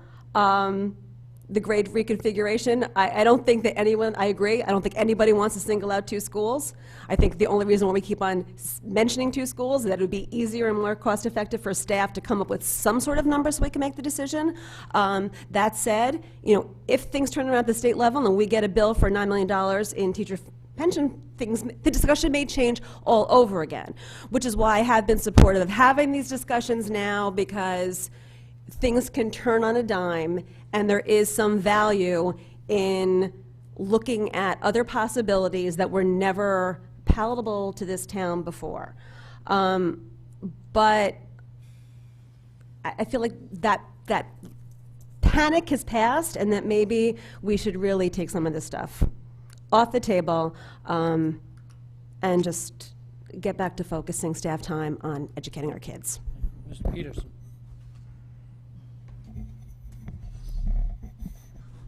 I've been pretty quiet through a lot of this discussion, I think because things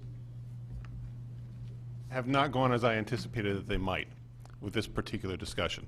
I think we are a good board, and I think we do great work when we get down together and when we discuss in detail, and everyone's very passionate.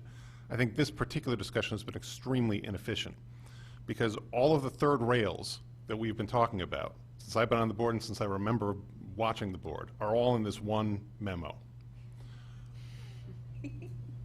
I voted for Mr. Ace's motion because, frankly, I heard at this meeting from Dr. Jones what I needed to hear to get over the hump. But I was one of the people at the March 19th meeting that wanted a little more information. That's my particular stance. We'll deal with that somewhere else. But I think that we could go on into the wee hours along the path that we are going now. And I think that what we need to do is kind of refocus on, it seems to me like what we need to do is bite the bullet and have special meetings. You know, if we need to ask Dr. Jones and the administration for additional information, we can do that in a variety of ways through the chair, through direct contact with email. We are all in contact with each other on a kind of informal basis. These Only discussions- 4 of you at a time. I'm sure for the purposes of FOI, entirely when they within the listen to this confines tape. of the FOI Yes. restrictions of our state, yes. But these are things that we all have, you know, very deep-seated opinions about and are prepared to discuss at length and passionately. And I frankly see no end to this discussion tonight, which, you know, is fortunate and unfortunate. I think that what we need to do is come back to the purpose of the memo and try to figure out if there's a structure that we can use. And it seems like committee of the board is, you know, the meeting of the 9 of us is probably the most productive way. Split some of these things up and come with a properly noticed set of meetings. And if they have to be extra meetings, my wife's going to hate me for this, then we should have extra meetings and deal with them formally rather than in this rather haphazard fashion, if you'll let me apologize for that. So yes, I believe that we're going to have, as much as we can, make room on our agendas for a good length of time for conversation on these items, and if we can't, then we'll have to have a special meeting in order to capture all of them. I suspect that we may have to have several special meetings. Well, that's what I I think mean, that we're yes. just going to need to prepare Yeah. for that do we deal eventuality. with- Because none of these issues is simple. No, it isn't. And none of these has been, you know, if it were simple, it would have been solved by previous boards very quickly. And so it'll be a series of meetings, depending on how efficient we are with our conversation, and whether there's enough information to say, no, we're not going to have any further conversation, this is off to the side. I'll say, with the exception of class size guidelines, I don't see this board saying, kick something off entirely. We're willing to at least get some information on some initial operational impacts of the K235. It's not going to be a full-blown, every answer on every question is given. Because I honestly do not sense that this board, I'll say it directly, has the intestinal fortitude to make this kind of a dramatic change. So if we're not going to do that, why waste staff time looking at all the details? And so I would love this board to say, no, I can never, I just can't talk myself into making that kind of a change in our system. So, Phil, why don't you leave that off the motion of moving forward on the other items? And I'm more than happy to do so. Mrs. Gerber. Okay, I just want to clarify. When you say that we are not going to have any further discussion on K235, are you talking about district-wide, Jennings-McKinley, or both? I'm sorry, I guess I'm not clear.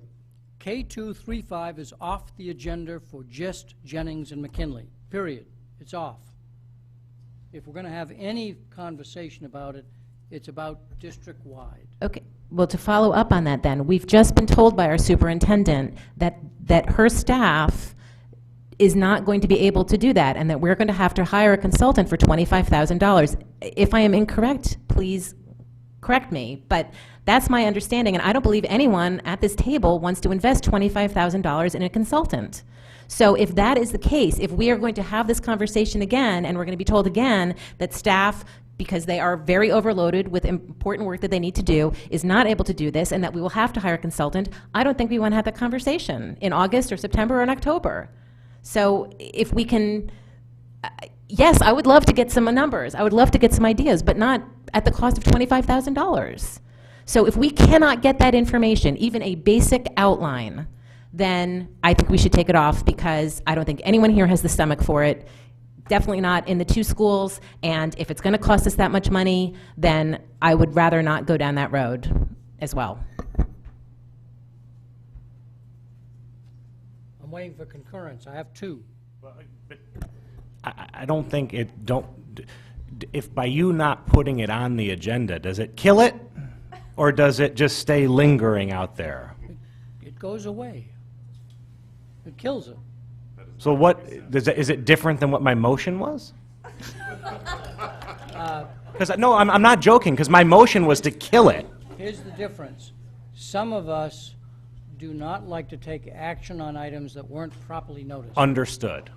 And several of the votes were from that perspective only. Then all I would say is in August, I'd like it on the agenda to kill it as a motion. Or however you do it, but I just want it stated in public That's in the true. minutes that it's off. I thought I said it before, like if, I say get rid of it.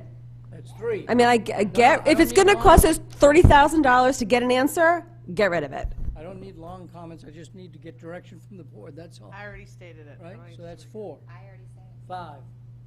I voted my way. Okay, so the motion that comes forward that says we'll follow up on the following items, and I'll find some words to say we've talked about item number 1 and item number 5, and for good and just reasons have decided not to pursue that, and the following items we will pursue. Is kind of where my head says that the board is going. And I'll only state it that way so that I can get clarity as to what the board wishes to do. Wait, I don't have my memo. And other than one board member by osmosis, I have not heard any board member say, we're not going to comply with racial imbalance. I've not heard a single board member, absent one, who would be willing to explore that. Absent one. Absent one. Is there more than one that wants to talk about that as an option? At the last meeting, I was actually looking forward to Dr. Jones' presentation on the potential ramifications of that. Two? Over here. I'm not advocating, No, but that's Yes. true. I'm just trying to, I'm willing to explore that, just like Jeff said. if three people want to know what the ramifications are, we'll put that on as a, here's what the issue would be with that, and what would happen if we went down that path. And it's conjecture, because The state has never had somebody say, we're not going to comply with your regulation. And so there would have to be some conjecture on the part of our attorney as to what would happen if. And again, there's no definitiveness on it, but would give you some sense. Mr. Acer, you want to? No, I'm good, thank you. I'd like to, yeah, thank you. Okay. Any further comment about where I've stated I think the board is headed? And if you have a thought in the meantime, just send me an email. Clearly, any board member can go on a tour of any school, and so any board members who want to look at ECC or Walter Fitzgerald campus, it's always better to look at it when there are kids in it, so schedule yourself accordingly. You're welcome to look at it over the summer, but you know, it's hard to tell what a building looks like and operates like without kids in it. That's my advice whenever parents want to go look at a camp over the winter.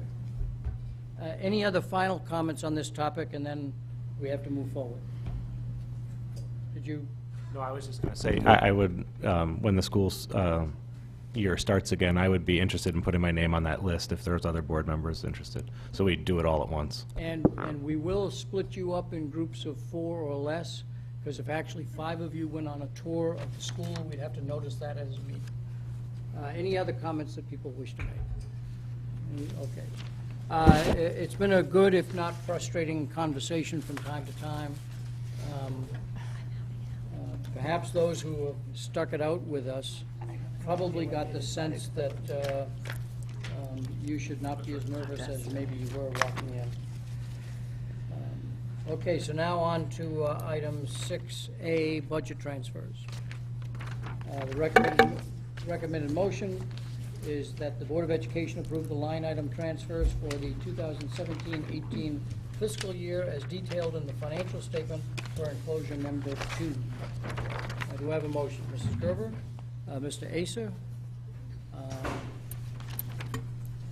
Mrs. Munsell, you have some comments that you want to make to us?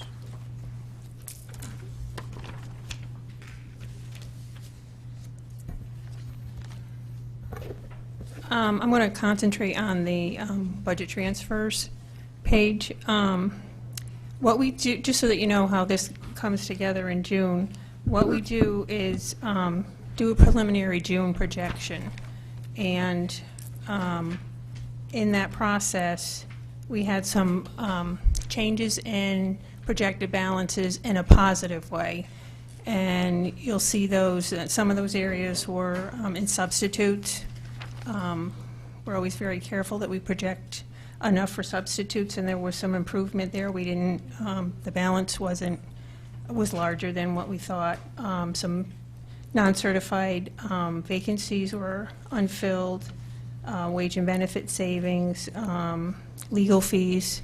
I think we're going to be fine with legal fees, transportation, electricity, and some equipment damage situation. So all of those areas had positive, were in a more positive situation when we did this on the 21st. So Dr. Jones decided to distribute that funding in different areas, and that funding that was distributed was included in each category where we think the spending is going to be spent for equipment, for instructional supplies, materials, and maintenance. So that's what comes down to the $40,000 balance.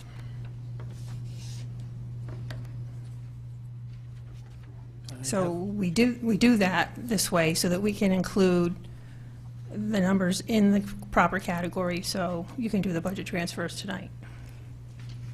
And then, of course, these are still projections. There's, you know, it's not over till August, and then we'll present in the fall a final report. So that board members, is that Mrs. Munsell? Yeah. So board members understand, we take a vote, but we allow the staff, when they actually close out the books, that if it requires a line item to be slightly adjusted up or down, then they just do that without us having to take another vote. Certainly if there was a major change in it that went well beyond just the minor changes, then of course the board would have to act, but generally it's always been just minor accounting changes based on year end. And as I understand it, this preserves the 600,000 and gives us about 40,000 left over, which could very well disappear between now and when you close the books. It could, yep, Right. could be larger. Questions from the board? Question from the board. This is an action item. I'll add some comments to the end of the year if I get to. Max and Kennelly, and Dr. Jones wants to make some comments. Oh, I'll defer to Dr. Jones if she wants to go first. Yeah, I just want to highlight a couple of things. First of all, I want to say thank you and congratulations to Ms. Mansell on this school year. We were just talking about it this morning, that this is probably the most challenging budget year I think people that have been in the business for decades have seen, starting the year with no budget, and then all the moving targets during the year. And also to the executive team, they did a good job of really tightening up all year long. If you were to go back and look at the projections in December, we were projecting that we were already in the hole $2.1 million in special education. We're very happy that by the end of the year, it's still a big number, but it was at 1.5. And again, we think our projections next year are going to help us not have quite as big a hole. But they did an excellent job of bringing some students back into the district to balance if we had new students going out in special education. Also really managing in all those curriculum and facilities areas. I will just point out, I know Ms. Mansell mentioned it, that we had the list of frozen items we've tried to keep the board apprised of throughout the year. We had already given back the maintenance funding, that 916. We had also given back the technology restored funds, which we had let the board know literally within the last few weeks. When we knew as we're closing everything out, we were able to take that 10% allocation back to the schools. So what I asked that we do with that this year was it went straight to the principal, and the principal really looked at their building on what could they really target as a larger project. Because it's too late in the year to go give every teacher an extra $100 to try to process. And they are really doing some great implementation project sort of work at their buildings. Both of our high schools are putting in innovation spaces, which is something they've really wanted.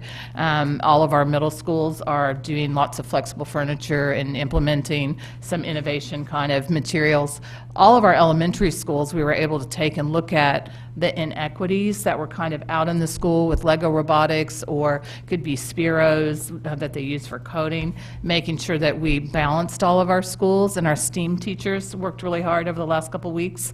So I just wanted you to be aware that that money went back to the schools, and we were able to reinstate that equitably for all of the schools, because you don't necessarily see that detail on the sheet that we give you. And then I would just point out that you can kind of see some of the equipment balance and then that reserve balance, which is line 29, just making sure you know that we don't still have things in reserve, because sometimes when people look at this, they think that it's still frozen. That's funding that, as we talk about these transfers, to close those gaps, and the main gap is in special education spending. Mrs. Maxon Kennelly. So I'm sure there's a very easy answer to this, but because I couldn't find it, I just want to ask so I can stop thinking about it.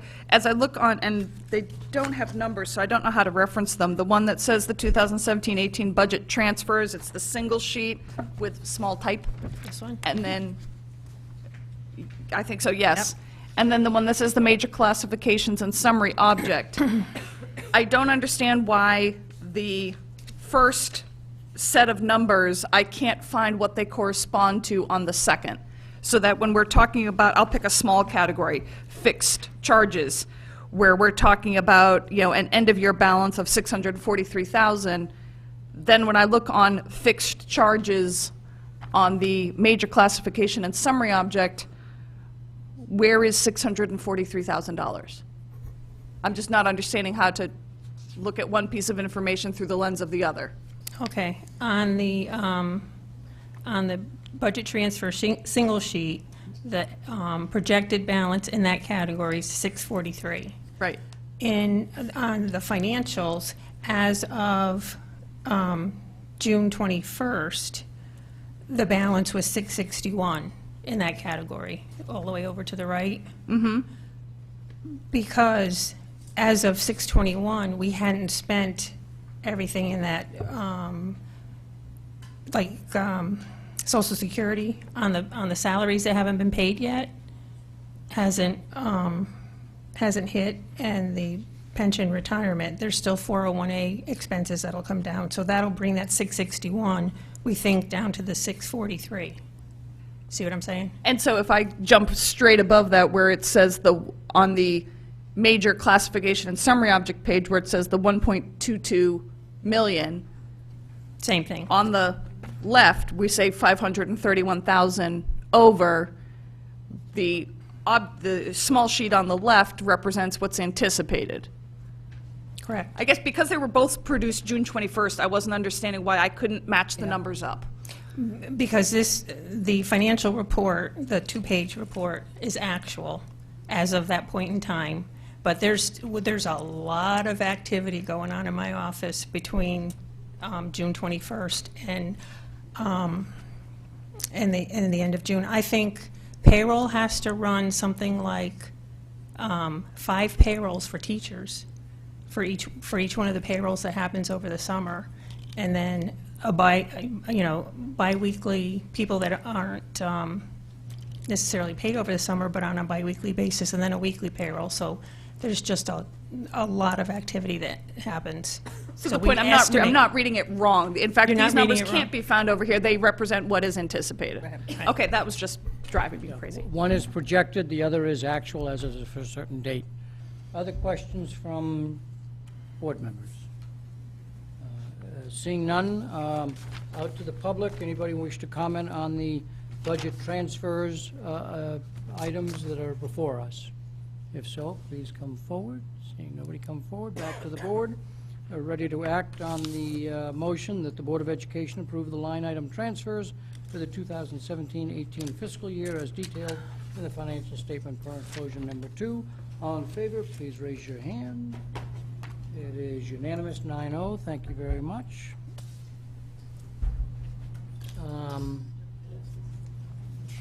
Let me do the minutes quickly, and then I'm going to ask a question about timing.